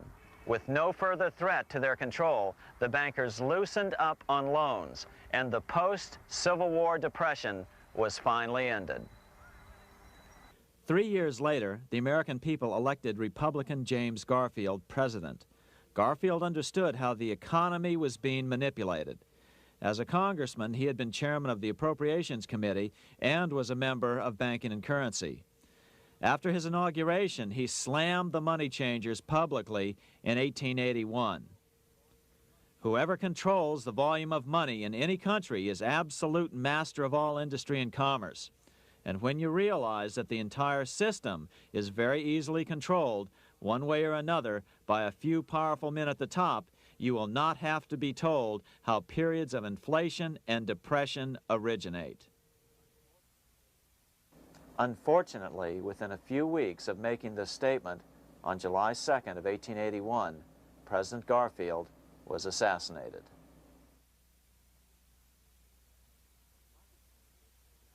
The money changers were gathering strength fast. They began a periodic fleecing of the flock, as they called it, by creating economic booms followed by further depressions so they could buy up thousands of homes and farms for pennies on the dollar. In 1891, the money changers prepared to take the American economy down again, and their methods and motives were laid out with shocking clarity in a memo sent out by the American Bankers Association, the ABA, an organization in which most bankers were members. Notice that this memo called for bankers to create a depression on a certain date 3 years in the future. According to the Congressional Record, here's how it read in part. On September 1st, 1894, we will not renew our loans under any consideration. On September 1st, we will demand our money. We will foreclose and become mortgagees in possession. We can take 2/3 of the farms west of the Mississippi and thousands of them east of the Mississippi as well at our price. Then the farmers will become tenants, as in England. These depressions could be controlled because America was on the gold money standard. Since gold is scarce, it's one of the easiest commodities to manipulate. People wanted silver money legalized again so they could escape the stranglehold the money changers had on gold money. People wanted silver money reinstated, reversing Mr. Said's Act of 1873, by then called the Crime of '73. By 1896, the issue of more silver money had become the central issue in the presidential campaign. William Jennings Bryan, a senator from Nebraska, ran for president as a Democrat on the free silver issue. At the Democratic National Convention in Chicago, he made an emotional speech which won him the nomination, entitled Crown of Thorns and Cross of Gold.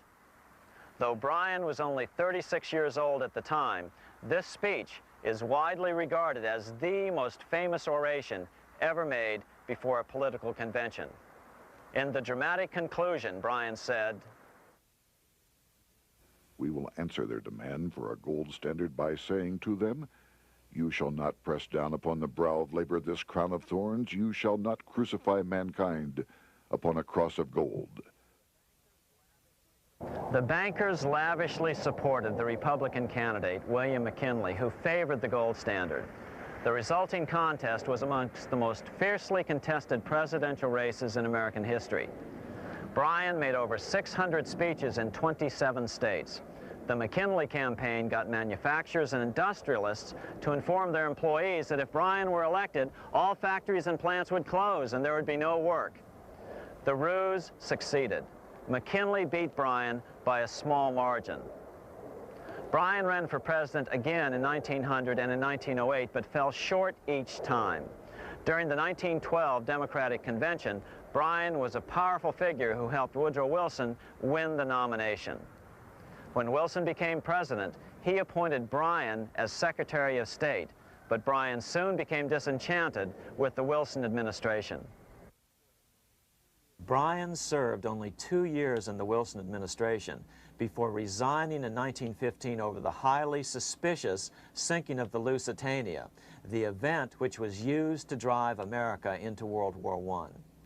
Although William Jennings Bryan never gained the presidency, his efforts delayed the money changers for 17 years from attaining their next goal, a new, privately owned central bank for America.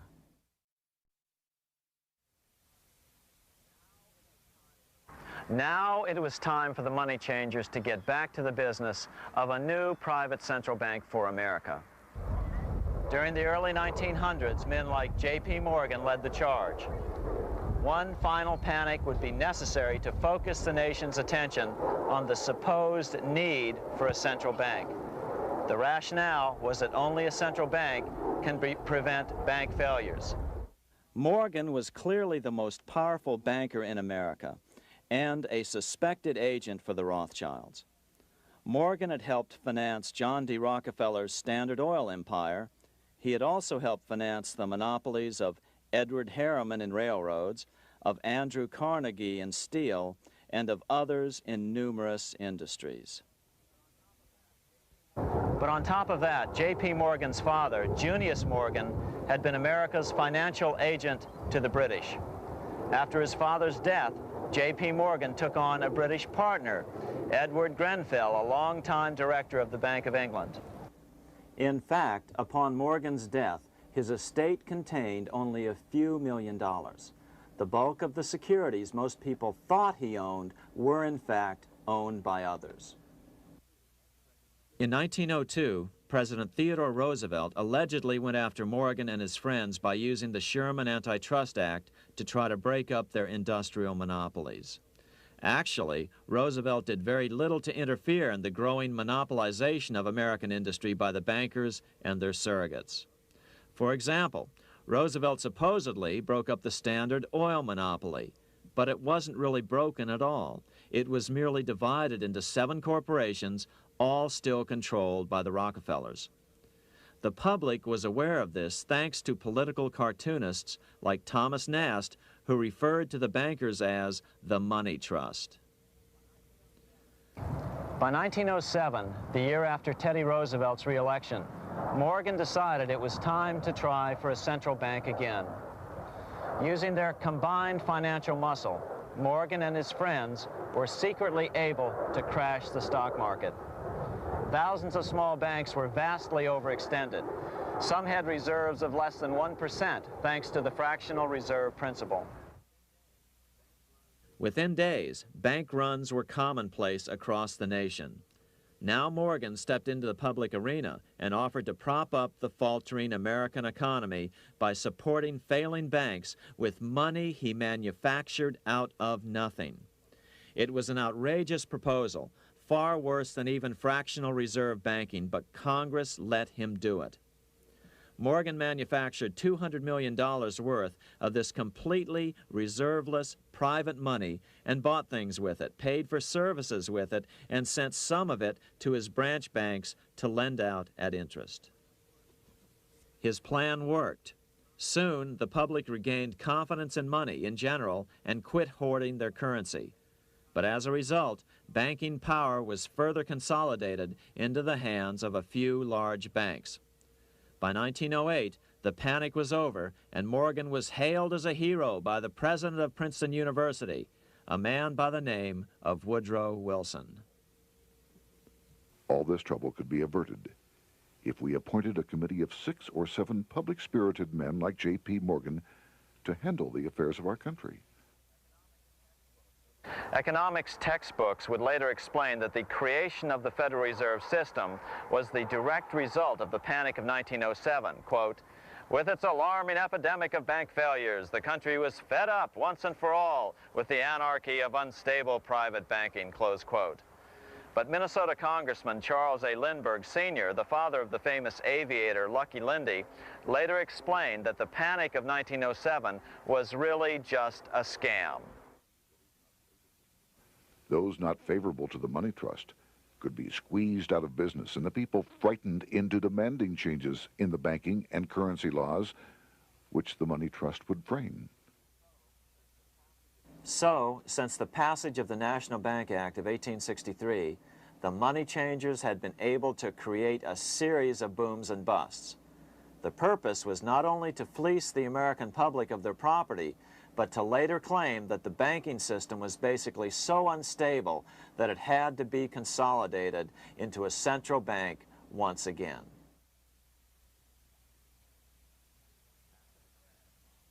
After the crash, Teddy Roosevelt, in response to the Panic of 1907, signed into law a bill creating something called the National Monetary Commission. The commission was to study the banking problem and make recommendations to Congress. Of course, the commission was packed with Morgan's friends and cronies. The chairman was a man named Senator Nelson Aldrich from Rhode Island. Aldrich represented the Newport, Rhode Island homes of America's richest banking families. His daughter married John D. Rockefeller, Jr., and together they had 5 sons: John, Nelson, who would become vice president in 1974, Lawrence, Winthrop, and David, the head of the Council on Foreign Relations and former chairman of Chase Manhattan Bank. As soon as the National Monetary Commission was set up, Senator Aldrich immediately embarked on a 2-year tour of Europe, where he consulted at length with the private central bankers in England, France, and Germany. The total cost of his trip alone to the taxpayers was $300,000, an astronomical sum in those days. Shortly after his return, on the evening of November 22, 1910, some of the wealthiest and most powerful men in America boarded Senator Aldrich's private rail car and in the strictest secrecy journeyed to this place, Jekyll Island, off the coast of Georgia. With the group came Paul Warburg. Warburg had been given a $500,000 per year salary to lobby for the passage of a privately owned central bank in America, by the investment firm Kuhn, Loeb and Company. Warburg's partner in this firm was a man named Jacob Schiff, the grandson of the man who shared the Green Shield house with the Rothschild family in Frankfurt. Schiff, as we'll find out later, was in the process of spending $20 million to finance the overthrow of the Tsar in Russia. These three European banking families, the Rothschilds, the Warburgs, and the Schiffs, were interconnected by marriage down through the years, just as their American banking counterparts, the Morgans, Rockefellers, and Aldriches were. Secrecy was so tight that all 7 primary participants were cautioned to use only first names to prevent servants from learning their identities. Years later, one participant, Frank Vanderlip, president of National City Bank of New York and a representative of the Rockefeller family, confirmed the Jekyll Island trip in a February 9, 1935 edition of the Saturday Evening Post. I was as secretive, indeed as furtive as any conspirator. Discovery, we knew, simply must not happen, or else all our time and effort would be wasted. If it were to be exposed that our particular group had got together and written a banking bill, that bill would have no chance whatever of passage by Congress. The participants came here to figure out how to solve their major problem, how to bring back a privately owned central bank. But there were other problems that needed to be addressed as well. First of all, the market share of the big national banks was shrinking fast.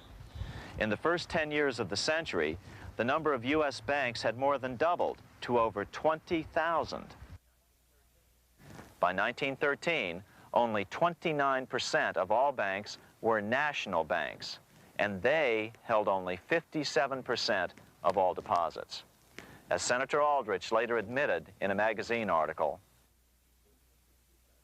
before passage of this act, the New York bankers could only dominate the reserves of New York. Now, we are able to dominate the bank reserves of the entire country. Therefore, something had to be done to bring these new banks under their control. As John D. Rockefeller put it, quote, "Competition is sin," close quote. Secondly, the nation's economy was so strong that corporations were starting to finance their expansions out of profits instead of taking out huge loans from large banks. In the first 10 years of the new century, 70% of corporate funding came from profits. In other words, American industry was becoming independent of the money changers, and that trend had to be stopped. All the participants knew that these problems could be hammered out into a workable solution, but perhaps their biggest problem was a public relations problem, the name of the new bank. That discussion took place right here in this room, one of the many conference rooms in this sprawling hotel, today known as the Jekyll Island Club Hotel. Aldrich believed that the word bank should not even appear in the name.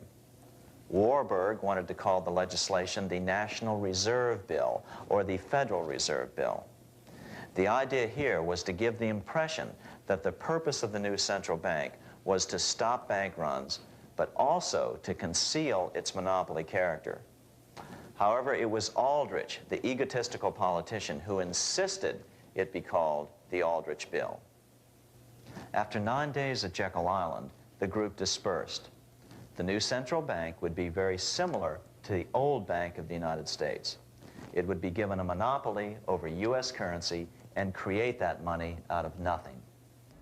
How does the Fed create money out of nothing? It's a four-step process. But first, a word on bonds. Bonds are simply promises to pay, or government IOUs. People buy bonds to get a secure rate of interest. At the end of the term of the bond, the government repays the bond plus interest, and the bond is destroyed. There are about $3.6 trillion worth of these loans or bonds at present. Now here's the Fed money-making process. Step 1. The Federal Open Market Committee approves the purchase of U.S. bonds on the open market. Step 2. The bonds are purchased by the Fed from whoever is offering them for sale on the open market. Step 3, the Fed pays for the bonds with electronic credits to the seller's bank, which in turn credits the seller's bank account. The trick is that these credits are based on nothing. The Fed just creates them. Step 4, the banks use these deposits as reserves. They can loan out over 10 times the amount of their reserves to new borrowers, all at interest. In this way, a Fed purchase of, say, $1 million worth of bonds gets turned into over $10 million in bank accounts. The Fed, in effect, creates 10% of this totally new money, and the banks create the other 90%.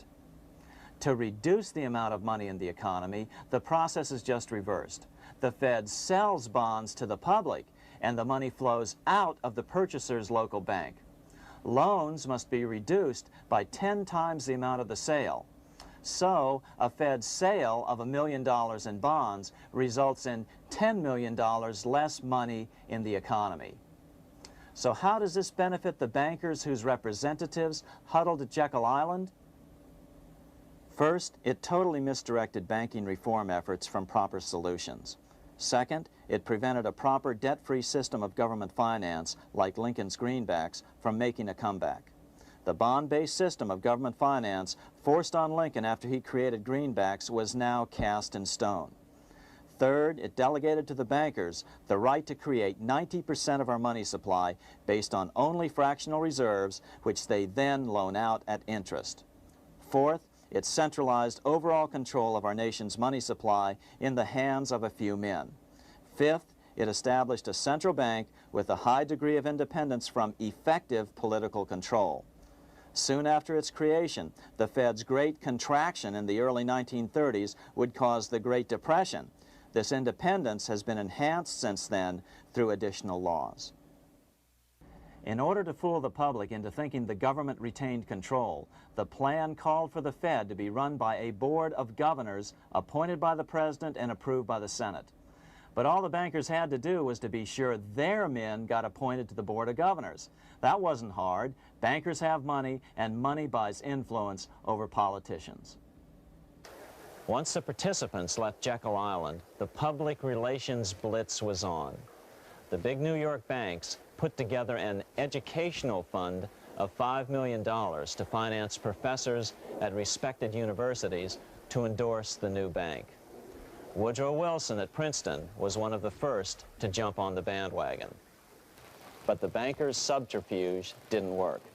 The Aldrich Bill was quickly identified as the Bankers' Bill, a bill to benefit only what became known as the money trust. As Congressman Lindbergh put it during the congressional debate, the Aldrich Plan is the Wall Street Plan. It means another panic, if necessary, to intimidate the people. Aldrich, paid by the government to represent the people, proposes a plan for the trusts instead. Seeing they didn't have the votes to win in Congress, the Republican leadership never brought the Aldrich Bill to a vote.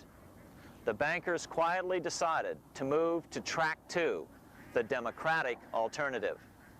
They began financing Woodrow Wilson as the Democratic nominee. As respected historian James Perloff put it, Wall Street financier Bernard Baruch was put in charge of Wilson's education. Baruch brought Wilson to the Democratic Party headquarters in New York in 1912, leading him like one would a poodle on a string. Wilson received an indoctrination course from the leaders convened there. So now the stage was set. The money changers were poised to install their privately owned central bank once again. The damage President Andrew Jackson had done 76 years earlier had been only partly repaired with the passage of the National Bank Act during the Civil War. Since then, the battle had raged on across the decades. The Jacksonians became the greenbackers, who became the hardcore supporters of William Jennings Bryan. With Bryan leading the charge, these opponents of the money changers, ignorant of Baruch's tutelage, now threw themselves behind Democrat Woodrow Wilson. They and Bryan would soon be betrayed.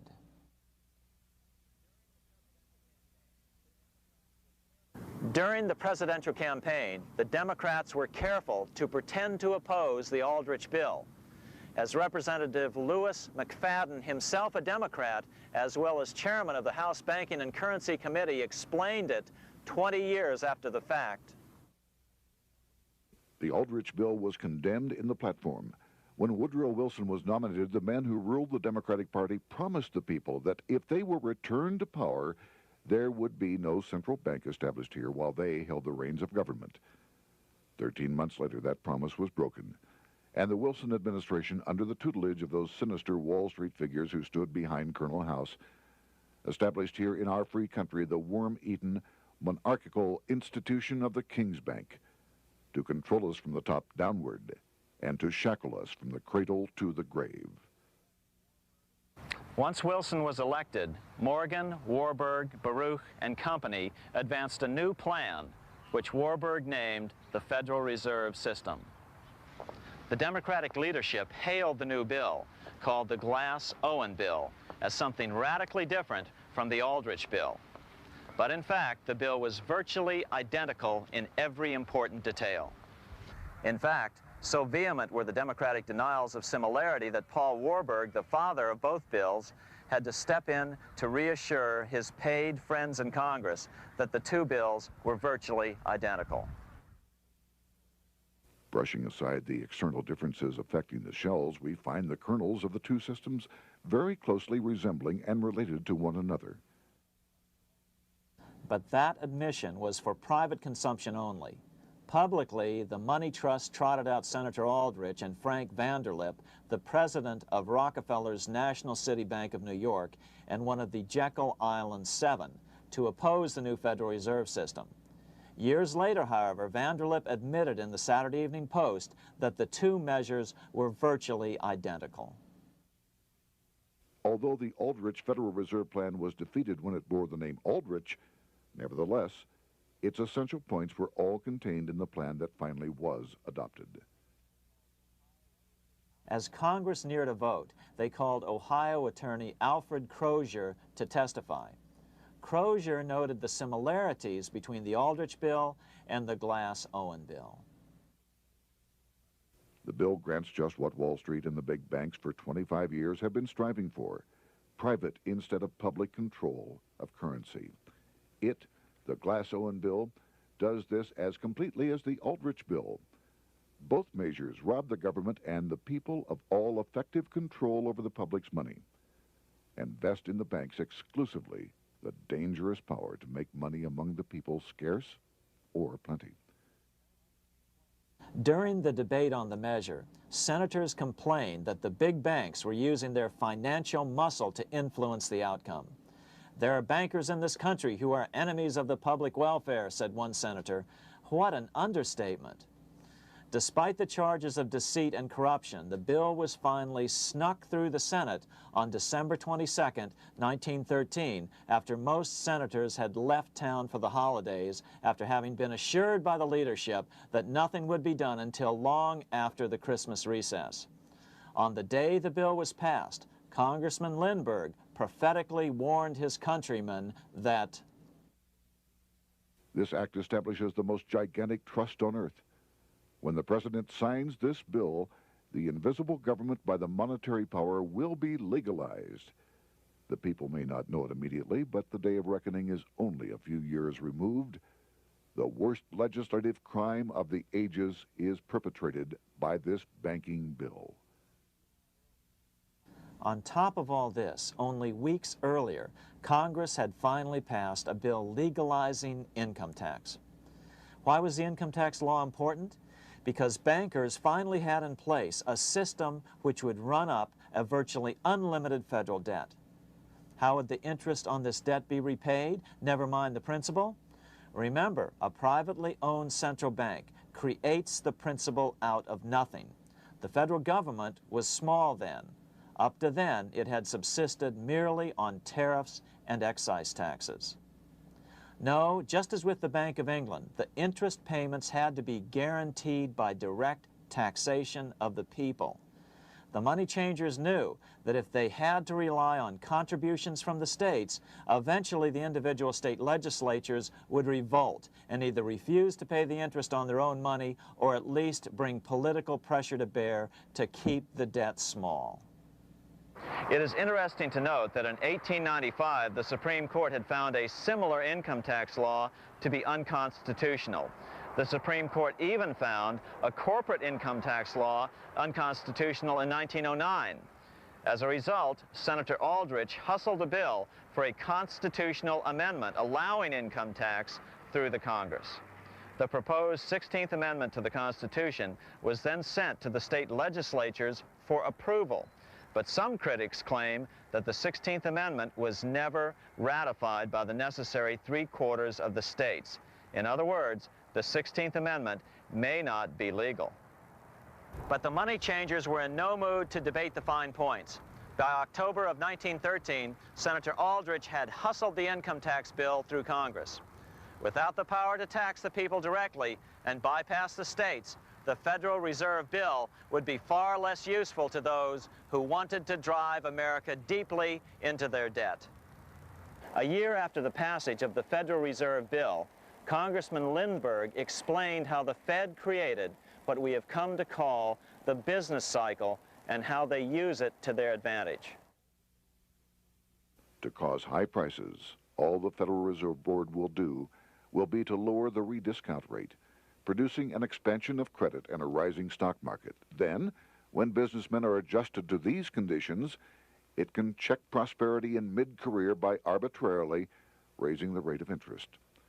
It can cause the pendulum of a rising and falling market to swing gently back and forth by slight changes in the discount rate, or cause violent fluctuations by a greater rate variation. And in either case, it will possess inside information as to financial conditions and advanced knowledge of the coming change, either up or down. This is the strangest, most dangerous advantage ever placed in the hands of a special privileged class by any government that ever existed. The system is private, conducted for the sole purpose of obtaining the greatest possible profits from the use of other people's money. They know in advance when to create panics to their advantage. They also know when to stop panic. Inflation and deflation work equally well for them when they control finance. Congressman Lindbergh was correct on all points. What he didn't realize was that most European nations had already fallen prey to the central bankers decades or centuries earlier. But he also mentions the interesting fact that only 1 year later, the Fed had cornered the market in gold. This is how he put it, quote, "Already, the Federal Reserve banks have cornered the gold and gold certificates," close quote. But Congressman Lindbergh was not the only critic of the Fed. Congressman Lewis McFadden, the chairman of the House Banking and Currency Committee from 1920 to 1931, remarked that the Federal Reserve Act brought about a superstate controlled by international bankers and international industrialists acting together to enslave the world for their own pleasure. Notice how McFadden saw the international character of the stockholders of the Federal Reserve. Another chairman of the House Banking and Currency Committee in the 1960s, Wright Patman from Texas, put it this way. In the United States today, we have in effect two governments. We have the duly constituted government, then we have an independent, uncontrolled, and uncoordinated government in the Federal Reserve System, operating the money powers which are reserved to Congress by the Constitution. Even the inventor of the electric light, Thomas Edison, joined the fray in criticizing the system of the Federal Reserve. If our nation can issue a dollar bond, it can issue a dollar bill. The element that makes the bond good makes the bill good also. The difference between the bond and the bill is the bond lets money brokers collect twice the amount of the bond and an additional 20%, whereas the currency pays nobody but those who contribute directly in some useful way. It is absurd to say that our country can issue $30 million in bonds and not $30 million in currency. Both are promises to pay, but one promise fattens the usurers, and the other helps the people. 3 years after the passage of the Federal Reserve Act, even President Wilson began to have second thoughts about what had been unleashed during his first term in office. We have come to be one of the worst ruled, one of the most completely controlled governments in the civilized world, no longer a government of free opinion, no longer a government by a vote of the majority, but a government by the opinion and duress of a small group of dominant men. Some of the biggest men in the United States in the field of commerce and manufacture are afraid of something. They know that there is a power somewhere so organized, so subtle, so watchful, so interlocked, so complete, so pervasive, that they had better not speak above their breath when they speak in condemnation of it. Before his death in 1924, President Wilson realized the full extent of the damage he had done to America when he confessed, "I have unwittingly ruined my government." So finally, the money changers, those who profit by manipulating the amount of money in circulation, had their privately owned central bank installed again in America. The major newspapers, which they also owned, hailed passage of the Federal Reserve Act of 1913, telling the public that now depressions could be scientifically prevented. The fact of the matter was that now depressions could be scientifically created.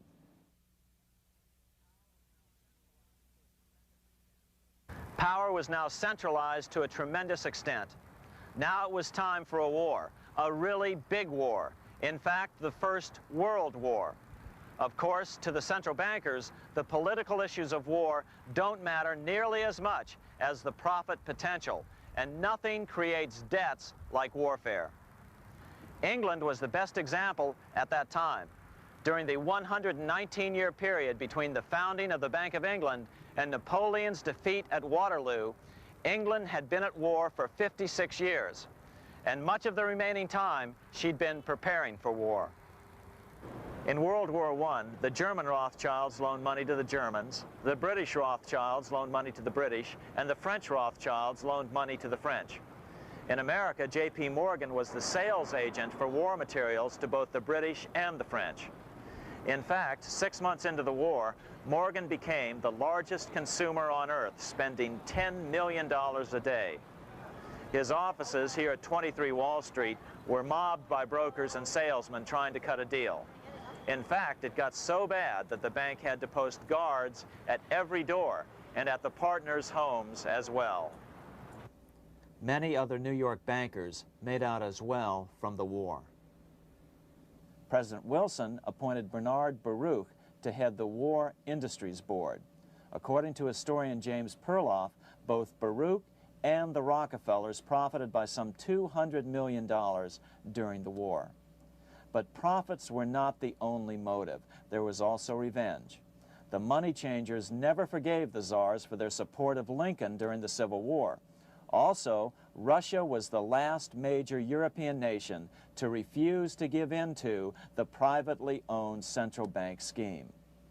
3 years after World War I broke out, the Russian Revolution toppled the Tsar and installed the scourge of communism. Jacob Schiff of Kuhn Loeb and Company bragged from his deathbed that he had spent $20 million towards the defeat of the Tsar. Money was funneled from England to support the revolution as well. Why would some of the richest men in the world financially back communism, the system that was openly vowing to destroy the so-called capitalism that made them wealthy? Researcher Gary Allen explained it this way. If one understands that socialism is not a share the wealth program, but is, in reality, a method to consolidate and control the wealth, then the seeming paradox of super-rich men promoting socialism becomes no paradox at all. Instead, it becomes logical, even the perfect tool of power-seeking megalomaniacs. Communism, or more accurately, socialism, is not a movement of the downtrodden masses, but of the economic elite. As W. Cleon Skousen put it, In his 1970 book, The Naked Capitalist, Power from any source tends to create an appetite for additional power. It was almost inevitable that the super-rich would one day aspire to control not only their own wealth, but the wealth of the whole world. To achieve this, they were perfectly willing to feed the ambitions of the power-hungry political conspirators who were committed to the overthrow of all existing governments and the establishments of a central worldwide dictatorship. but what if these revolutionaries get out of control and try to seize power from the super-rich? After all, it was Mao Zedong who in 1938 stated his position concerning power. Political power grows out of the barrel of a gun. The Wall Street, London Axis elected to take the risk. The master planners attempted to control revolutionary communist groups by feeding them vast quantities of money when they obeyed and contracting their money supply or even financing their opposition if they got out of control. Lenin began to understand that although he was the absolute dictator of the new Soviet Union, he was not pulling the financial strings. Someone else was silently in control. The state does not function as we desired. The car does not obey. A man is at the wheel and seems to lead it, but the car does not drive in the desired direction. It moves as another force wishes.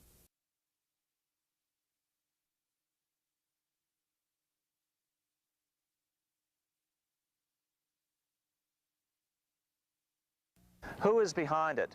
Representative Louis T. McFadden, the chairman of the House Banking and Currency Committee throughout the 1920s and into the Great Depression years of the 1930s, explained it this way. The course of Russian history has indeed been greatly affected by the operations of international bankers. The Soviet government has been given United States Treasury funds by the Federal Reserve Board, acting through the Chase Bank. England has drawn money from us through the Federal Reserve banks and has relent it at high rates of interest to the Soviet government. The Dnipro Dam was built with funds unlawfully taken from the United States Treasury by the corrupt and dishonest Federal Reserve Board and the Federal Reserve banks. In other words, the Fed and the Bank of England, at the behest of the international bankers who controlled them, were creating a monster, one which would fuel 7 decades of unprecedented communist revolution, warfare, and most importantly, debt. In case you think there's some chance that the money changers got communism going and then lost control, in 1992, the Washington Times reported that Russian President Boris Yeltsin was upset that most of the incoming foreign aid was being siphoned off, quote, straight back into the coffers of Western banks in debt service, close quote. No one in his right mind would claim that a war as large as World War I had a single cause. Wars are complex things with many causative factors. But on the other hand, it would also be equally foolish to ignore as a prime cause of World War I those who would profit the most from the war. The role of the money changers is no wild conspiracy theory. They had a motive, a short-ranged, self-serving motive, as well as a long-range political motive of advancing totalitarian governments, with the money changers maintaining the financial clout to control whatever politician might emerge as the leader. Next, we'll see what the money changers' ultimate political goal is for the world.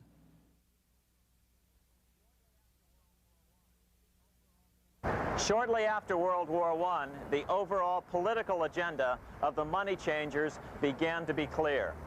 Now that they controlled national economies individually, the next step was the ultimate form of consolidation, world government. The new world government proposal was given top priority at the Paris Peace Conference after World War I. It was called the League of Nations, but much to the surprise of Paul Warburg and Bernard Baruch, who attended the peace conference with President Wilson, the world was not yet ready to dissolve national boundaries. Nationalism still beats strong in the human breast. For example, Lord Curzon, the British Foreign Secretary, called the League of Nations a good joke, even though it was the stated policy of the British government to support it. To the humiliation of President Wilson, the U.S. Congress wouldn't ratify the League either, despite the fact that it had been ratified by many other nations. Without money flowing from the U.S. Treasury, the League died. After World War I, the American public had grown tired of the internationalist policies of Democrat Woodrow Wilson. In the presidential election of 1920, Republican Warren Harding won a landslide victory with over 60% of the vote. Harding was an ardent foe of both Bolshevism and the League of Nations. His election, which opened a 12-year run of Republican presidents in the White House, led to an unprecedented era of prosperity known as the Roaring Twenties. Despite the fact that the war had brought America a debt 10 times larger than its Civil War debt, still the American economy surged. Gold had poured into the country during the war, and it continued to do so afterwards. In the early 1920s, the governor of this bank, the Federal Reserve Bank of New York, a man named Benjamin Strong, met frequently with the secretive and eccentric governor of the Bank of England, Montague Norman. Norman was determined to replace the gold England had lost to the U.S. during World War I and return the Bank of England to its former position of dominance in world finance. On top of that, rich with gold, the American economy might get out of control again, just like it had done after the Civil War. During the next 8 years, under the presidencies of Harding and Coolidge, the huge federal debt built up during World War I was cut by 38%, down to $16 billion, the greatest percentage drop in U.S. history. During the election of 1920, Warren Harding and Calvin Coolidge ran against James Cox, the governor of Ohio, and the little-known Franklin D. Roosevelt, who had previously risen to no higher post than President Wilson's Assistant Secretary of the Navy. After his inauguration, Harding moved quickly to formally kill the League of Nations. Then he quickly moved to reduce domestic taxes while raising tariffs to record heights. Now, this was a revenue policy of which most of the Founding Fathers would certainly have approved. His second year in office, Harding took ill on a train trip in the West and suddenly died. Although no autopsy was performed, the cause was said to be either pneumonia or food poisoning. When Coolidge took over, he continued Harding's domestic economic policy of high tariffs on imports while cutting income taxes. As a result, the economy grew at such a rate that net revenue still increased. Now that had to be stopped. So just as they'd done so frequently before, the money changers decided it was time to crash the American economy. The Federal Reserve began flooding the country with money. They increased the money supply by 62% during these years. Money was plentiful. This is why it was known as the Roaring Twenties. Before his death in 1919, former President Teddy Roosevelt warned the American people what was going on. As reported in the March 27, 1922 edition of the New York Times, Roosevelt said, "These international bankers and Rockefeller Standard Oil interests control the majority of newspapers and the columns of these papers to club into submission or drive out of public office officials who refuse to do the bidding of the powerful, corrupt cliques which compose the invisible government." Just one day before, in the New York Times, the mayor of New York, John Hylan, quoted Roosevelt and blasted those he saw as taking control of America, its political machinery, and its press. The warning of Theodore Roosevelt has much timeliness today, for the real menace of our republic is this invisible government which, like a giant octopus, sprawls its slimy length over city, state, and nation. It seizes in its long and powerful tentacles our executive officers, our legislative bodies, our schools, our courts, our newspapers, and every agency created for the public protection. To depart from mere generalizations, let me say that at the head of this octopus are the Rockefeller Standard Oil interest and a small group of powerful banking houses generally referred to as the international bankers. The little coterie of powerful international bankers virtually run the United States government for their own selfish purposes. They practically control both parties, write political platforms, make cat's paws of party leaders, use the leading men of private organizations, and resort to every device to place a nomination for high public office only such candidates as will be amenable to the dictates of corrupt big business. These international bankers and Rockefeller Standard Oil interests control the majority of newspapers and magazines in this country.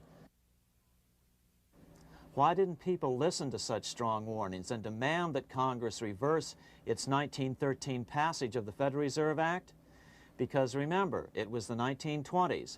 A steady increase in bank loans contributed to a rising market. In other words, just as it is today, in times of prosperity, no one wants to worry about economic issues. But there was a dark side to all this prosperity. Businesses expanded and became strung out on credit. Speculation in the booming stock market became rampant. Although everything looked rosy, it was a castle made of sand. When all was in readiness, in April of 1929, Paul Warburg, the father of the Federal Reserve, sent out a secret advisory warning his friends that a collapse and nationwide depression was certain. In August of 1929, the Fed began to tighten money.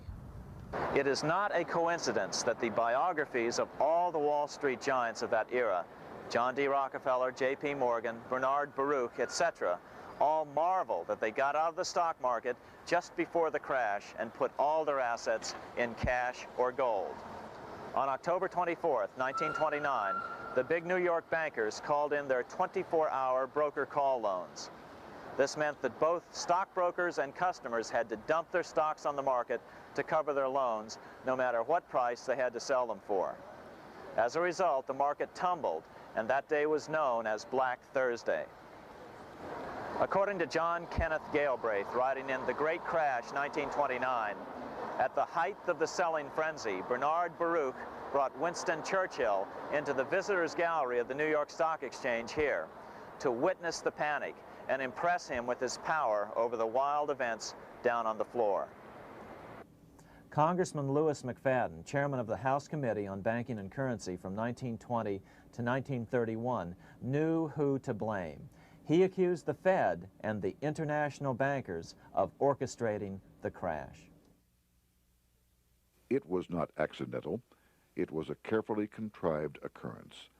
The international bankers sought to bring about a condition of despair here so that they might emerge as rulers of us all. But McFadden went even farther.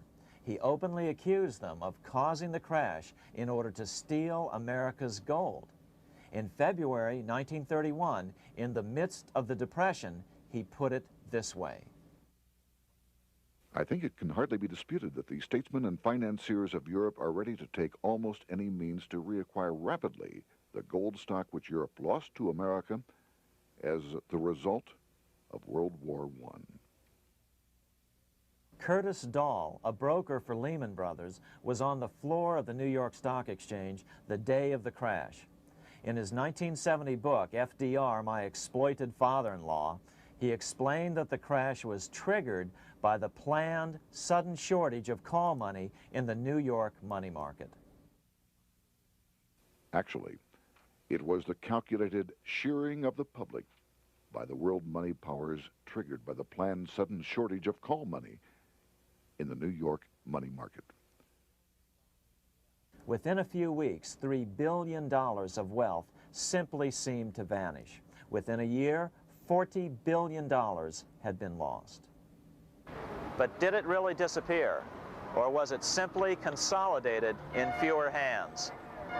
And what did the Federal Reserve do? Instead of moving to help the economy out by quickly lowering interest rates to stimulate the economy, the Fed continued to brutally contract the money supply further, deepening the Depression. Between 1929 and 1933, the Fed reduced the money supply by an additional 33%.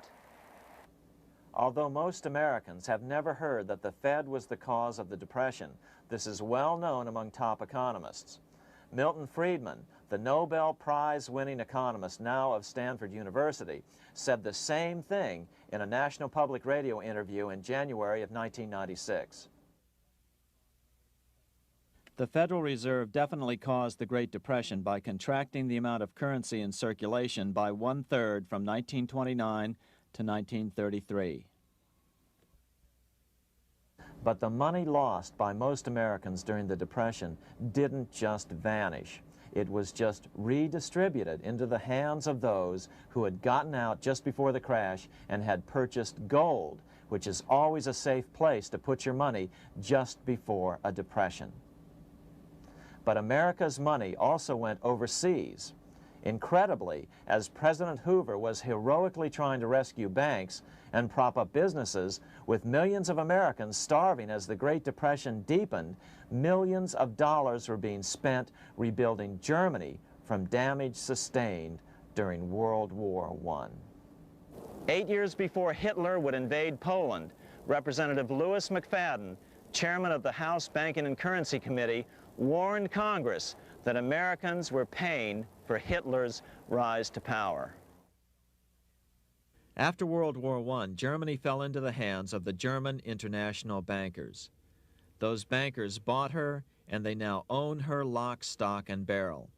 They have purchased her industries, they have mortgages on her soil, they control her production, they control all her public utilities. The international German bankers have subsidized the present government of Germany, and they have also supplied every dollar of the money Adolf Hitler has used in his lavish campaign to build up a threat to the government of Brüning. When Brüning fails to obey the orders of the German international bankers, Hitler is brought forth to scare the Germans into submission. Through the Federal Reserve Board, over $30 billion of American money has been pumped into Germany. You have all heard of the spending that's taken place in Germany. Modernistic dwellings, her great planetariums, her gymnasiums, her swimming pools, her fine public highways, her perfect factories. All this was done on our money. All this was given to Germany through the Federal Reserve Board. The Federal Reserve Board has pumped so many billions of dollars into Germany that they dare not name the total. Franklin D. Roosevelt was swept into office during the 1932 presidential election. Once Roosevelt was in office, however, sweeping emergency banking measures were immediately announced, which did nothing but increase the Fed's power over the money supply. Then, and only then, did the Fed finally begin to loosen the purse strings and feed new money out to the starving American people. At first, Roosevelt railed against the money changers as being the cause of the Depression. Believe it or not, this is what he said on March 4th, 1933, in his inaugural address. Practices of the unscrupulous money changers stand indicted in the court of public opinion, rejected by the hearts and minds of men. The money changers have fled from their high seats in the temple of our civilization. But 2 days later, Roosevelt declared a bank holiday and closed all banks. Later that year, Roosevelt outlawed private ownership of all gold bullion and all gold coins with the exception of rare coins. Most of the gold in the hands of the average American was in the form of gold coins. The new decree was, in effect, a confiscation. Those who didn't comply risk as much as 10 years in prison and a $10,000 fine, the equivalent of $100,000 today. Out in small-town America, some people didn't trust Roosevelt's order. Many were torn between keeping their hard-earned wealth or obeying the government. Those who did turn in their gold were paid the official price for it, $20.66 per ounce. So unpopular was the confiscation order that no one anywhere in government would take credit for authoring it. No congressman claimed it. At the signing ceremony, President Roosevelt made it clear to all present that he was not the author of it and publicly stated that he had not ever read it. Even his Secretary of the Treasury said he'd never read it either, saying it was, quote, what the experts wanted. Roosevelt convinced the public to give up their gold by saying that pooling the nation's resources was necessary to get America out of the Depression. With great fanfare, he ordered a new bullion depository built to hold the mountain of gold the U.S. government was illegally confiscating. By 1936, the U.S. Bullion Depository at Fort Knox was completed, and in January 1937, the gold began to flow into it. The rip-off of the ages was about to proceed.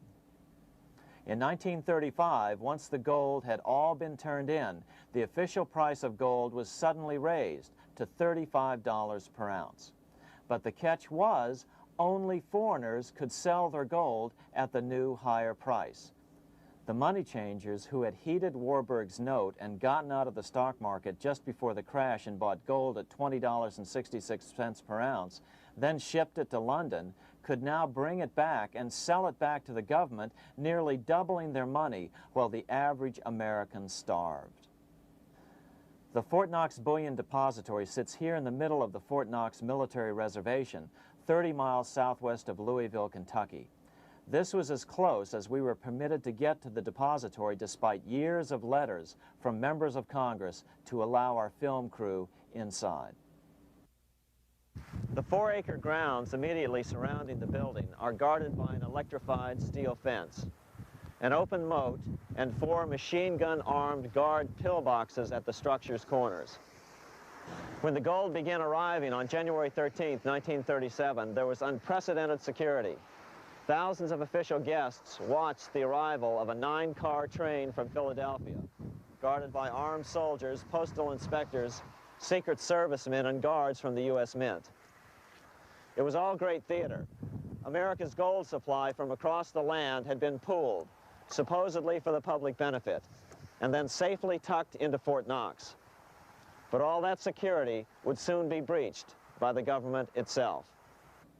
Now the stage was set for a really big war, one which would pile up debt far beyond that of World War I. For example, in 1944 alone, the U.S. national income was only $183 billion, yet $103 billion was spent on the war. This was 30 times the spending rate during World War I. In fact, the American taxpayer picked up 55% of the total Allied cost of the war. But equally important, virtually every nation involved in World War II greatly multiplied their debt. In the U.S., for example, federal debt went from $43 billion in 1940 up to $257 billion in 1950, an increase of 598%.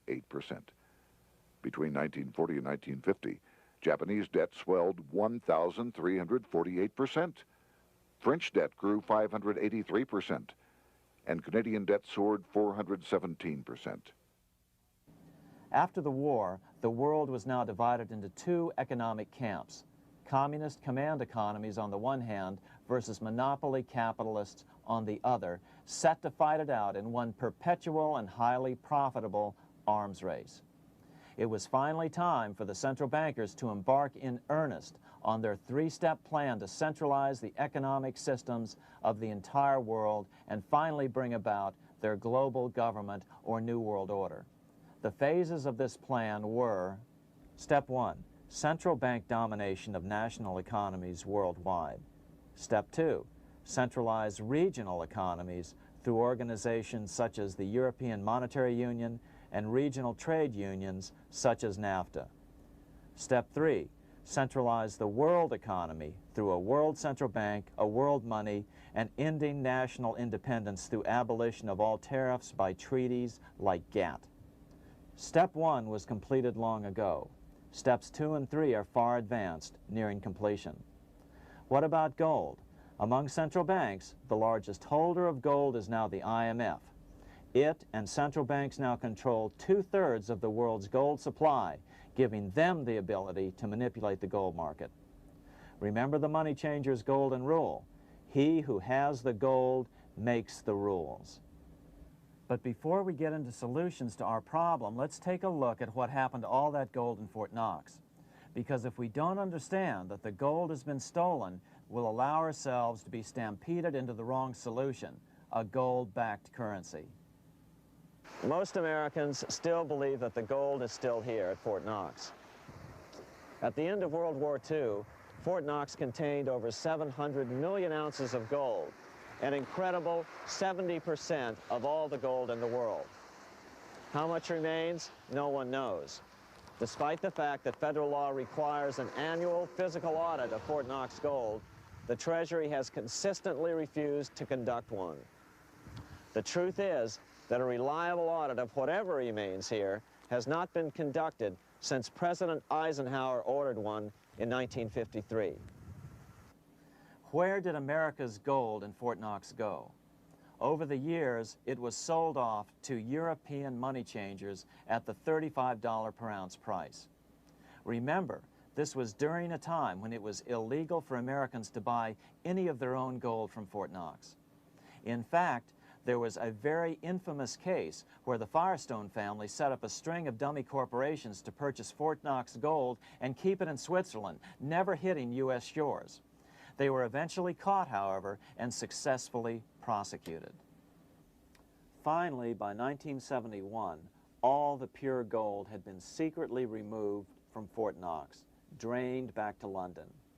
Once the gold was gone from Fort Knox, President Nixon closed the gold window by repealing Roosevelt's Gold Reserve Act of 1934, finally making it legal once again for Americans to buy gold.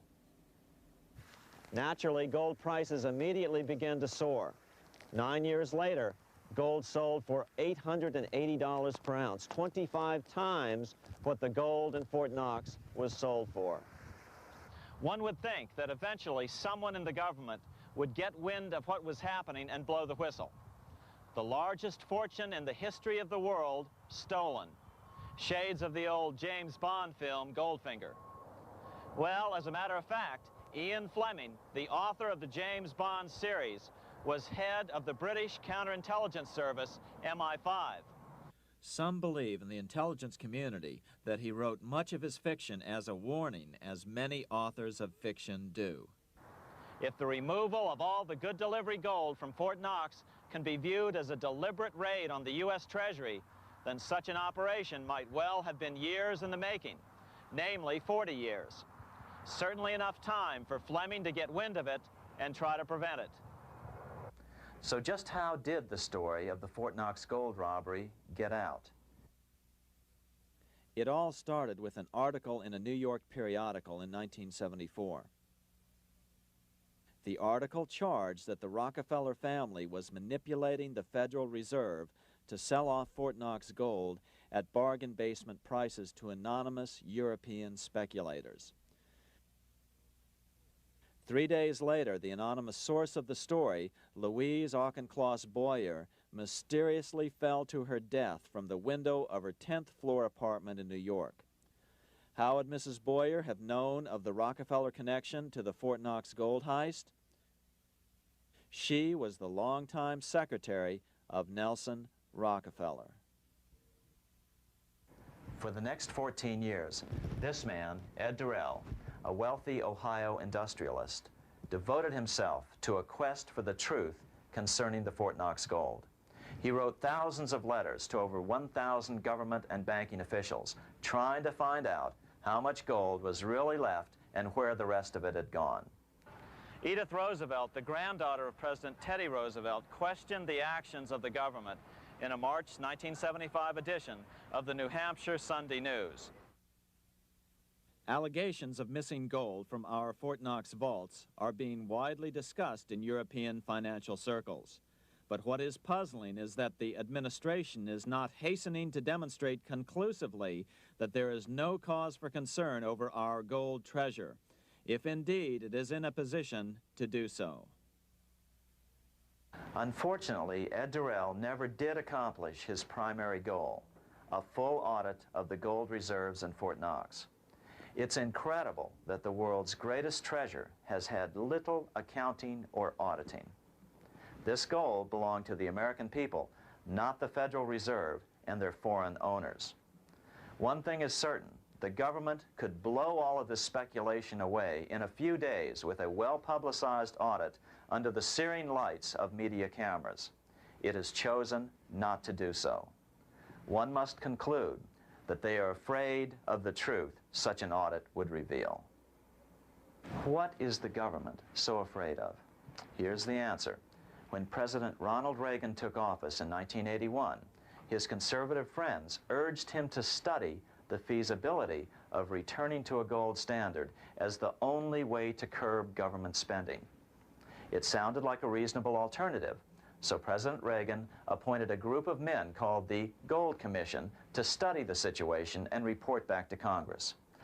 What Reagan's Gold Commission reported back to Congress in 1982 was the following shocking revelation concerning gold. The U.S. Treasury owned no gold at all. All the gold that was left in Fort Knox was now owned by the Federal Reserve, a group of private bankers, as collateral against the national debt. The truth of the matter is that never before has so much money been stolen from the hands of the general public and put into the hands of a small group of private investors, the money changers.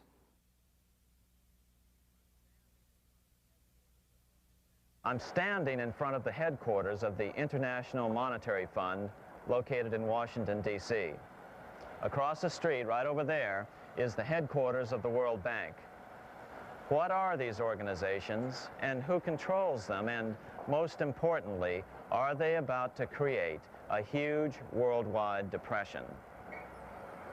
Let us step back in time for a moment to the aftermath of World War I. People were tired of war, so under the guise of peacemaking, the international bankers devised a plan to consolidate power even further. Claiming only an international government would stem the tide of world wars, the money changers pushed forward a proposal for world government which stood on three legs. A world central bank to be called the Bank of International Settlements, a world judiciary to be called the World Court located in The Hague, the Netherlands, and a world executive and legislature to be called the League of Nations. As President Clinton's mentor, Georgetown historian Carroll Quigley wrote in his 1966 book, Tragedy and Hope, the powers of financial capitalism had a far-reaching plan, nothing less than to create a world system of financial control in private hands, able to dominate the political system of each country and the economy of the world as a whole. This system was to be controlled in a feudalistic fashion by the central banks of the world, acting in concert by secret agreements arrived at in frequent meetings and conferences.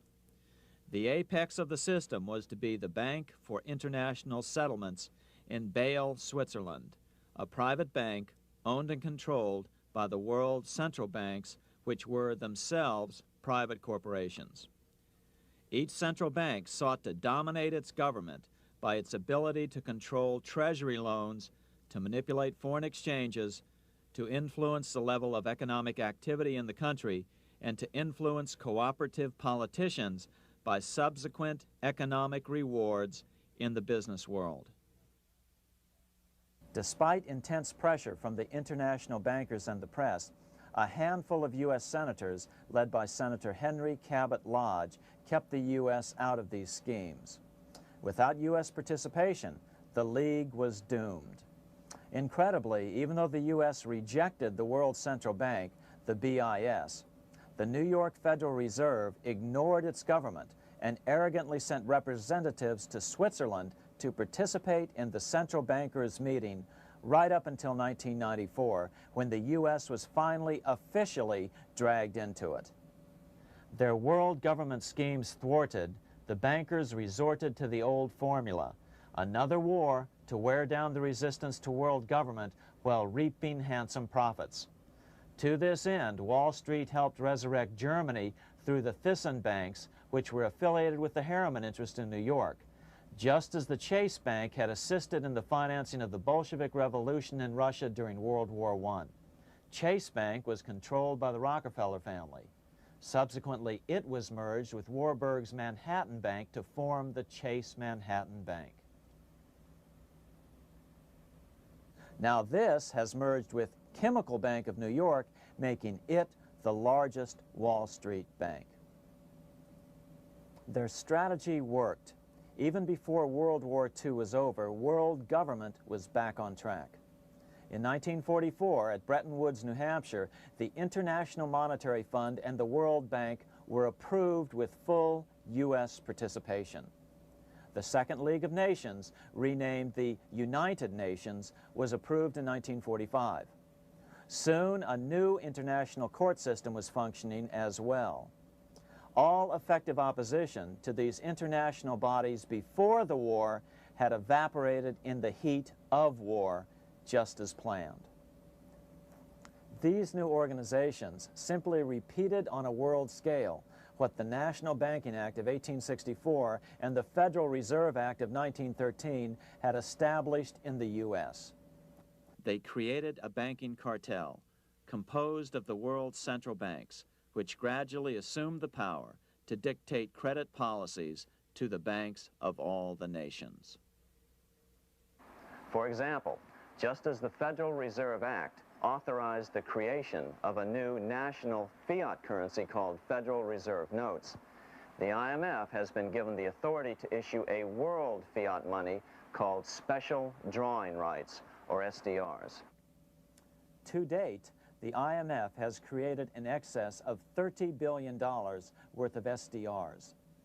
Member nations are being pressured to make their currencies fully exchangeable for SDRs. In 1968, Congress approved laws authorizing the Fed to accept SDRs as reserves in the U.S. and to issue Federal Reserve notes in exchange for SDRs. What does that mean? It means that in the U.S., SDRs are already a part of our lawful money. And what about gold? SDRs are already partially backed by gold. And with 2/3 of world gold now in the hands of central banks, the money changers can go about structuring the world's economic future in whichever way they deem most profitable. Keep in mind, just as the Fed is controlled by its Board of Governors, the IMF is controlled by its Board of Governors, which are either the heads of the different central banks or the heads of the various national treasury departments dominated by their central banks. Voting power in the IMF gives the U.S. and the U.K., that is to say the Fed and the Bank of England, effective control. Just as the Fed controls the amount of money in the U.S., the BIS, IMF, and World Bank control the money supply for the world.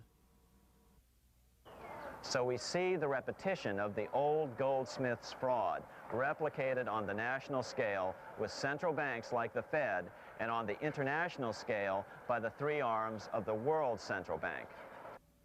Is this organization of the BIS, the IMF, and the World Bank, which we refer to collectively as the World Central Bank, presently expanding and contracting world credit? Yes. Regulations put into effect in 1988 by the BIS required the world's bankers to raise their capital and reserves to 8% of liabilities by 1992.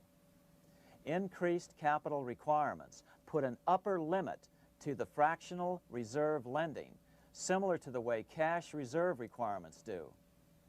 What has this seemingly insignificant regulation made in a Swiss city 8 years ago meant to the world?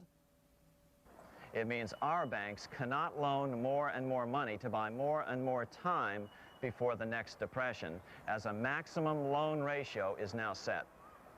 It means those nations with the lowest bank reserves in their systems have already felt the terrible effects of this credit contraction as their banks scrambled to raise money to increase their reserves to 8%. To raise the money, they had to sell stocks, which depressed their stock markets and began the depression first in their countries. Japan, which in 1988 had among the lowest capital and reserve requirements, and thus was the most affected by the regulation, has experienced a financial crash which began almost immediately in 1989, which has wiped out a staggering 50% of the value of its stock market since 1990 and 60% of the value of its commercial real estate.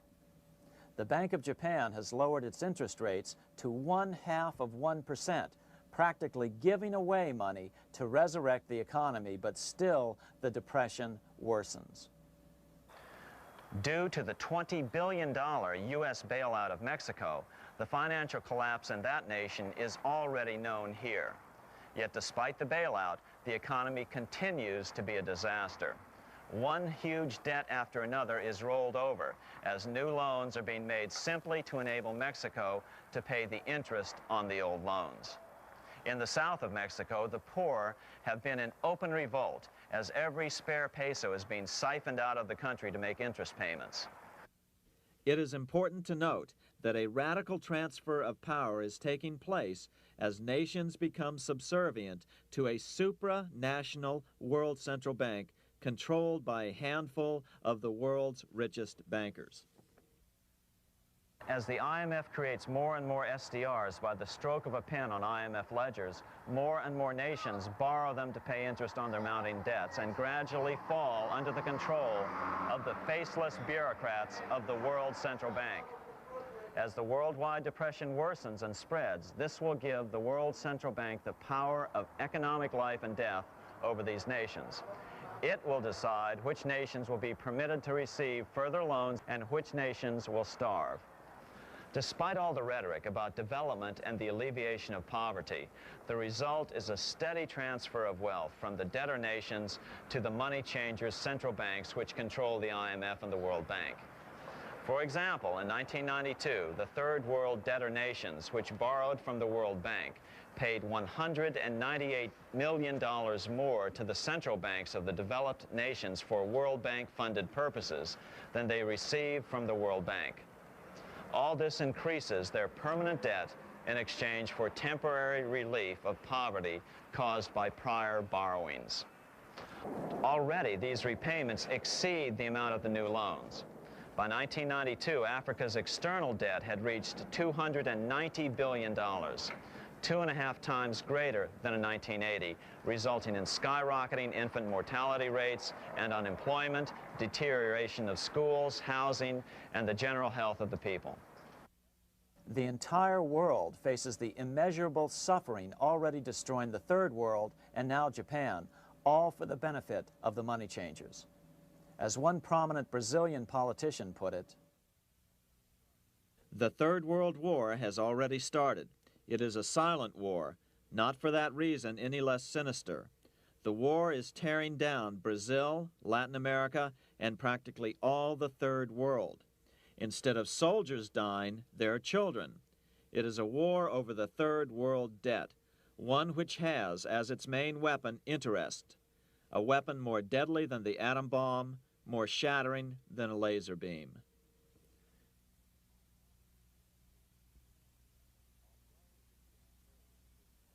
Although it would be absurd to ignore the pivotal role played by influential families such as the Rothschilds, the Warburgs, the Schiffs, the Morgans, and the Rockefellers in any review of the history of central banking and fractional banking, keep in mind, by now, central banks and the large commercial banks are up to 3 centuries old and deeply entrenched in the economic life of many nations.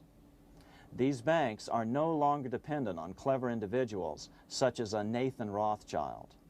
Years ago, the question of ownership was important, but no longer. For example, both the Bank of England and the Bank of France were nationalized after World War II, and nothing changed, nothing at all. They endure and continue to grow, now protected by numerous laws, paid politicians, and mortgaged media, untouched by the changing of generations. 3 centuries have given them an aura of respectability. The old school tie is now worn by the 6th generation son, who's been raised in a system that he may never question as he is named to serve on the governing boards of countless philanthropic organizations. To focus attention today on individuals or families, or to attempt to sort out the current holders of power serves little useful purpose and would be a distraction from the cure. The problem is far bigger than that. It is the corrupt banking system that was and is being used to consolidate vast wealth into fewer and fewer hands that is our current economic problem. Change the names of the main players now, and the problem will neither go away nor even miss a beat. Likewise, among the hordes of bureaucrats working in the World Bank, central banks, and international banks, only a tiny fraction have any idea of what's really going on.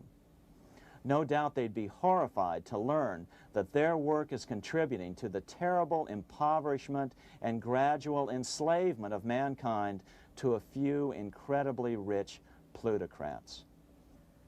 So really, there's no use in emphasizing the role of individuals anymore. And the problem even transcends the normal spectrum of political right and left. Both communism and socialism, as well as monopoly capitalism, have been used by the money changers. Today, they profit from either side of the new political spectrum. The big government, welfare state on the so-called left wing versus the neoconservative, laissez-faire capitalists who want big government totally out of their lives on the right wing. Either way, the bankers win. Monetary reform is the most important political issue facing this nation. That clarified, let's proceed to the conclusions in the spirit Lincoln declared, with malice towards none, with charity towards all. At the start of this video, we ask a number of troubling questions. Let's be sure we've answered them. What's going on in America today? Why are we over our heads in debt? Why can't the politicians bring debt under control? Why are we over our heads in debt? Because we're laboring under a debt money system that is designed and controlled by private bankers. Now, some will argue that the Federal Reserve System is a quasi-governmental agency. But the President appoints only 2 of the 7 members of the Federal Reserve Board of Governors every 4 years. And he appoints them to 14-year terms, far longer than his own. The Senate does confirm those appointments, but the whole truth is that the President wouldn't dare appoint anyone to that board of whom Wall Street does not approve. Of course, this does not preclude the possibility that some honorable men may be appointed to the Board of Governors. But the fact is that the Fed is specifically designed to operate independently of our government, as are nearly all other central banks. Some argue that the Fed promotes monetary stability. We saw the current head of the Bank of England, Eddie George, claim that this was the most important role of a central bank. In fact, the Fed's record of stabilizing the economy shows it to be a miserable failure in this regard. Within the first 25 years of its existence, the Fed caused 3 major economic downturns, including the Great Depression, and for the last 30 years has shepherded the American economy into a period of unprecedented inflation. Again, this is not some wild conspiracy theory. It's a well-known fact among top economists. As Nobel Prize-winning economist Milton Friedman put it, the stock of money, prices, and output was decidedly more unstable after the establishment of the Federal Reserve System than before. The most dramatic period of instability in output was, of course, the period between the 2 wars, which includes the severe monetary contractions of 1920-21, 1929-33, and 1937-38. No other 20-year period in American history contains as many as 3 such severe contractions. This evidence persuades me that at least a third of the price rise during and just after World War I is attributable to the establishment of the Federal Reserve System, and that the severity of each of the major contractions, 1920-21, 1929-33, and 1937-38, is directly attributable to acts of commission and omission by the reserve authorities. Any system which gives so much power and so much discretion to a few men so that mistakes, excusable or not, can have such far-reaching effects is a bad system. It is a bad system to believers in freedom just because it gives a few men such power without any effective check by the body politic. This is the key political argument against an independent central bank. To paraphrase Clemenceau, money is much too serious a matter to be left to the central bankers. We must learn from our history before it is too late. Why can't politicians control the federal debt? Because all our money is created out of debt. Again, it's a debt money system. Our money is created initially by the purchase of U.S. bonds. The public buys bonds like savings bonds, the banks buy bonds, foreigners buy bonds, and when the Fed wants to create more money in the system, it buys bonds, but pays for them with a simple bookkeeping entry which it creates out of nothing. Then this new money created by the Fed is multiplied by a factor of 10 by the banks thanks to the fractional reserve principle. So although the banks don't create currency, they do create checkbook money or deposits by making new loans. They even invest some of this created money. In fact, over $1 trillion of this privately created money has been used to purchase U.S. bonds on the open market, which provides the banks with roughly $50 billion in interest, risk-free, each year, less the interest they pay to some depositors. In this way, through fractional reserve lending, banks create over 90% of the money and therefore cause over 90% of our inflation. What can we do about all this? Fortunately, there's a way to fix the problem fairly easily, speedily, and without any serious financial problems. We can get our country totally out of debt in 1 to 2 years by simply paying off these U.S. bonds with debt-free U.S. notes, just like Lincoln issued. Of course, that by itself would create tremendous inflation, since our currency is presently multiplied by the fractional reserve banking system.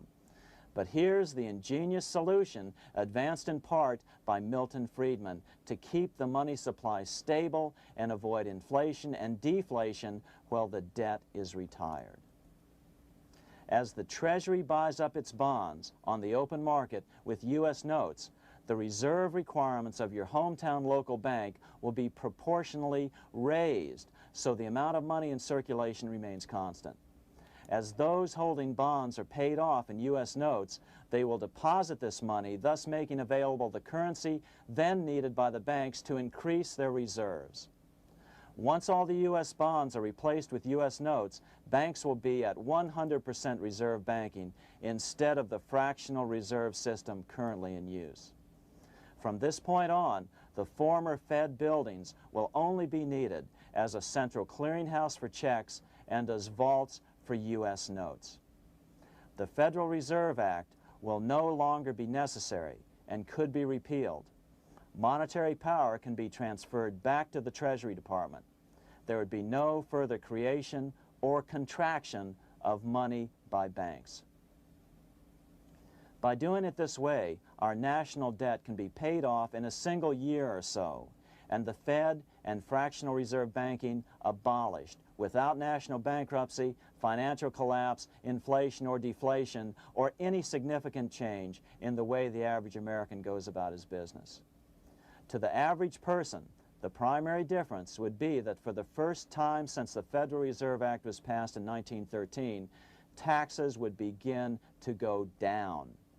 Now there's a real national blessing for you, rather than for Hamilton's banker friends. Now let's take a look at these proposals in more detail. Here are the main provisions of a Monetary Reform Act which needs to be passed by Congress. We've drafted a proposed Monetary Reform Act which follows at the end of this tape. Of course, variations with the same results would be equally welcome. 1. Pay off the debt with debt-free U.S. notes. As Thomas Edison put it, if the U.S. can issue a dollar bond, it can issue a dollar bill.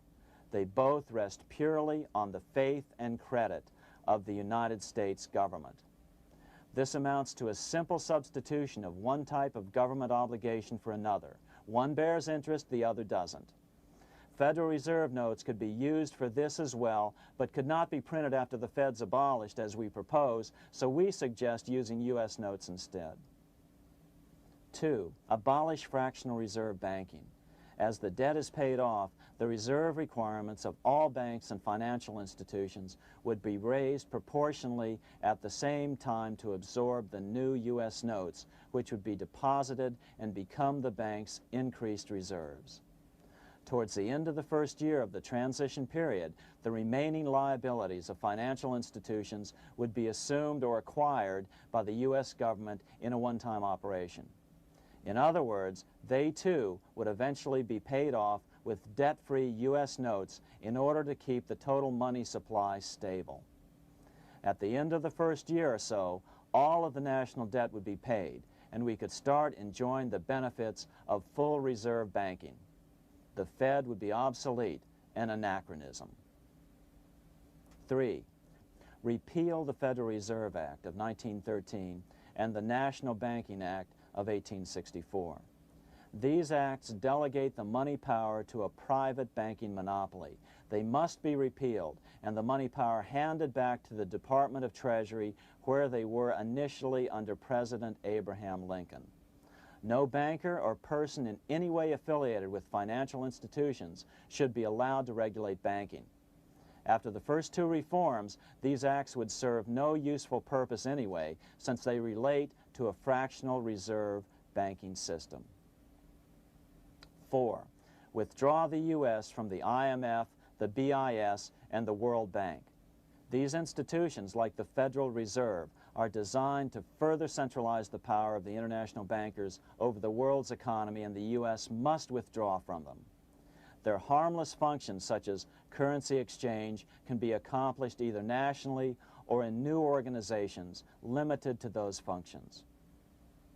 Such a monetary reform act would guarantee that the amount of money in circulation would stay very stable, causing neither inflation nor deflation.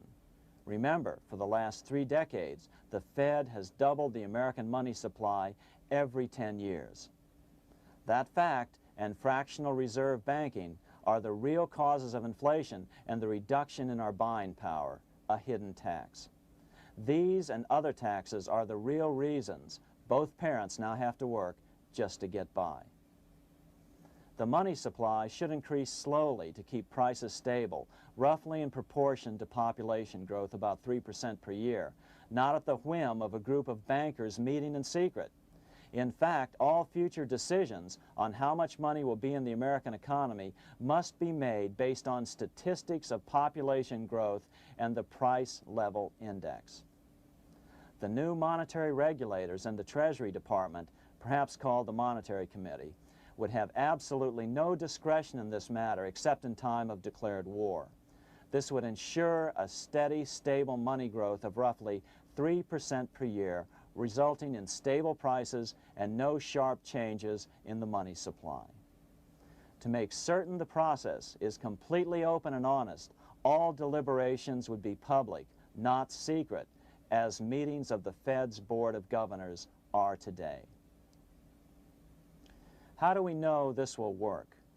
Because these steps remove the 2 major causes of economic instability, the Fed and fractional reserve banking, and the newest one as well, the BIS, Bank of International Settlements.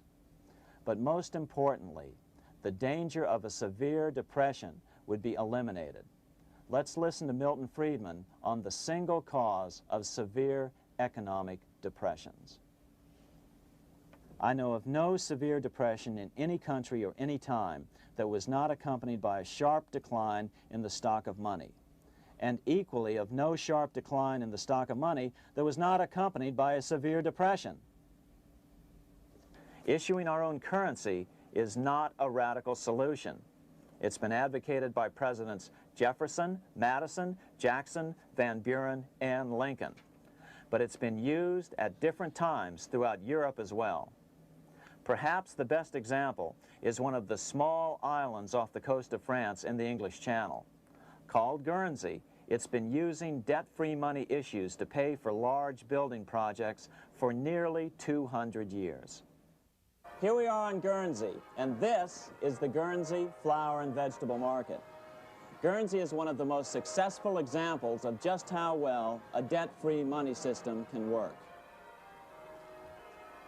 In 1815, a committee was appointed to investigate how best to finance this new market. The impoverished island could not afford more new taxes, so the state's fathers decided to try a revolutionary idea: issue their own paper money. They were just colorful paper notes, backed by nothing, but the people of this tiny island agreed to accept them and trade with them. To be sure they circulated widely, they were declared to be good for the payment of taxes. Of course, this idea was nothing new. It was exactly what America had done before the American Revolution, and there are many other examples throughout the world. But it was new to Guernsey, and it worked miracles. This market is still in use, and remember, it was built for no debt to the people of this island state. But what if we follow Guernsey's example? How would the bankers react to these reforms? Certainly the international bankers cartel will oppose reforms that do away with their control of the world's economies as they have in the past. But it is equally certain that Congress has the constitutional authority and responsibility to authorize the issuance of debt-free money, U.S. notes, and to reform the very banking laws it ill-advisedly enacted. Undoubtedly, the bankers will claim that issuing debt-free money will cause severe inflation or make other dire predictions. But remember, it is fractional reserve banking which is the real cause of over 90% of all inflation, not whether debt-free U.S. notes are used to pay for government deficits. In the current system, any spending excesses on the part of Congress are turned into more debt bonds, and the 10% purchased by the Fed are then multiplied many times over by the bankers, causing over 90% of all inflation. Our fractional reserve and debt-based banking system is the problem. We must ignore its inevitable resistance to reform and remain firm until the cure is complete. As the director of the Bank of England in the 1920s, Sir Josiah Stamp put it, referring to this modern fractional reserve banking system, "Banking is conceived in iniquity and born in sin. Bankers own the earth. Take it away from them, but leave them the power to create money and control credit, and with the flick of a pen, they will create enough money to buy it back again. Take this great power away from the bankers, and all great fortunes like mine will disappear, and they ought to disappear, for this would be a better and happier world to live in. But if you want to continue the slaves of bankers and pay the cost of your own slavery, let them continue to create money and to control credit." Americans are slowly figuring this out. Today, over 3,200 cities and counties have endorsed the proposal of a nonprofit organization called Sovereignty. The Sovereignty movement calls for Congress to authorize the Secretary of the Treasury to issue $90 billion per year of U.S. notes, not Federal Reserve notes nor debt-based bonds, to loan money interest-free to cities, counties, and school districts for needed capital improvements. Remarkably, and to their praise, the Community Bankers Association of Illinois, representing 515 member banks, has endorsed this sovereignty proposal, a good step in the right direction. As Milton Friedman has repeatedly pointed out, no severe depression can occur without a severe contraction of money. In our system, only the Fed, the Bank of International Settlements, with U.S. bankers' cooperation, or a combination of the largest Wall Street banks could cause a depression. In other words, our economy is so huge and resilient, a depression just can't happen by accident. Unless we reform our banking system, they will always have that power. They can pull the plug on our economy anytime they choose. The only solution is to abolish the Fed and the fractional reserve banking system and withdraw from the BIS. Only that will break the power of the international bankers over our economy. And keep in mind, a stock market crash itself cannot cause a severe depression. Only the severe contraction of our money supply can cause a severe depression.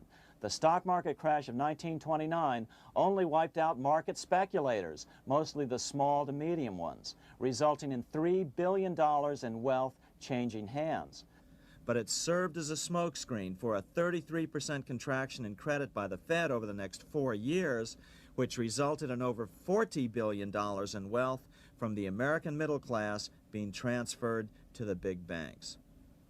Then, despite impotent howls of protest from a divided Congress, the independent Fed kept the money supply contracted for a full decade. Only World War II ended the terrible suffering the Fed inflicted on the American people. In a depression, the remaining wealth of the debt-burdened American middle class will be wiped out by unemployment, declining wages, and the resulting foreclosures. If we start to act to reform our monetary system, the money changers may do what they did in 1929 and then the 1930s, crash the stock market and use that as a smokescreen while contracting the money supply. But if we're determined to fight to regain control over our money, we can come out of it fairly quickly, perhaps in only a very few months, as U.S. notes begin to circulate and replace the money withdrawn by the bankers. The longer we wait, the greater the danger we'll permanently lose control of our nation. But some still wonder why the international bankers would want to cause a depression. Wouldn't that be killing the goose that is currently laying all those golden interest eggs? Remember what Larry Bates said at the first of this videotape. You see, in periods of economic upheaval, in economic crisis, wealth is not destroyed. It is merely transferred. Do we have any hints as to what the money changers have in store for us? Here's what David Rockefeller, the chairman of Chase Manhattan Bank, the largest Wall Street bank, had to say. We are on the verge of a global transformation. All we need is the right major crisis and the nation will accept the New World Order. So, crisis is needed to fulfill their plans quickly. The only question is when the crisis will occur. Fortunately, we probably have a little time. It's unlikely that this crisis will occur before the 1996 elections, but after that, the danger begins rising.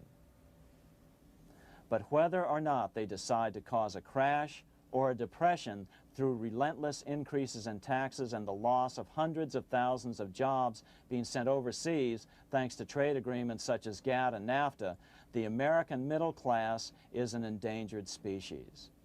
Cheaper labor, including slave labor in Red China, which Harry Wu has heroically documented, is being used to compete with American labor.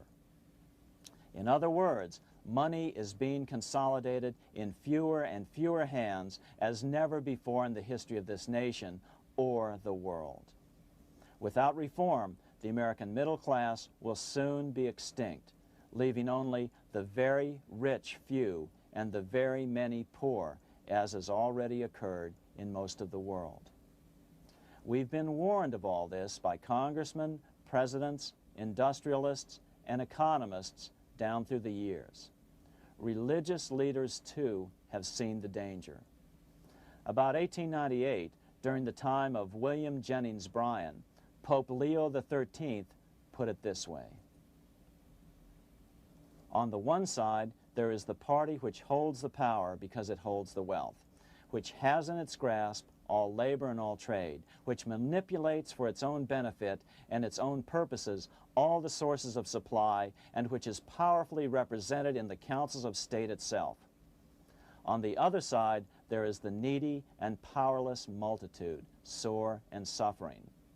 Rapacious usury, which, although more than once condemned by the Church, is nevertheless under a different form, but with the same guilt, still practiced by avaricious and grasping men, so that a small number of very rich men have been able to lay upon the masses of the poor a yoke little better than slavery itself.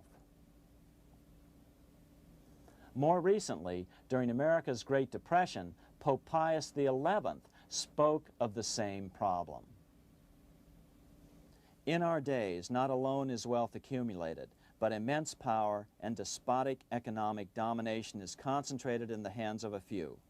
This power becomes particularly irresistible when exercised by those who, because they hold and control money, are able also to govern credit and determine its allotment.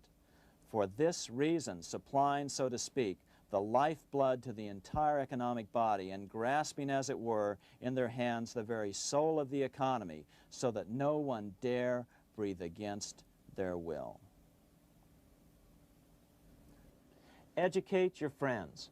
Our country needs a solid group who really understand how our money is manipulated and what the solutions really are.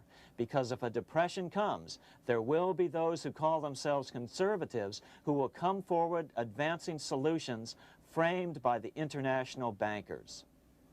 Beware of calls to return to a gold standard. Why? Simple, because never before has so much gold been so concentrated outside of American hands. And never before has so much gold been in the hands of international governmental bodies such as the World Bank and International Monetary Fund. A gold-backed currency usually brings despair to a nation, and to return to it would certainly be a false solution in our case. Remember, we had a gold-backed currency in 1929 and during the first 4 years of the Great Depression. Likewise, beware of any plans advanced for a regional or world currency. This is the international bankers' Trojan horse.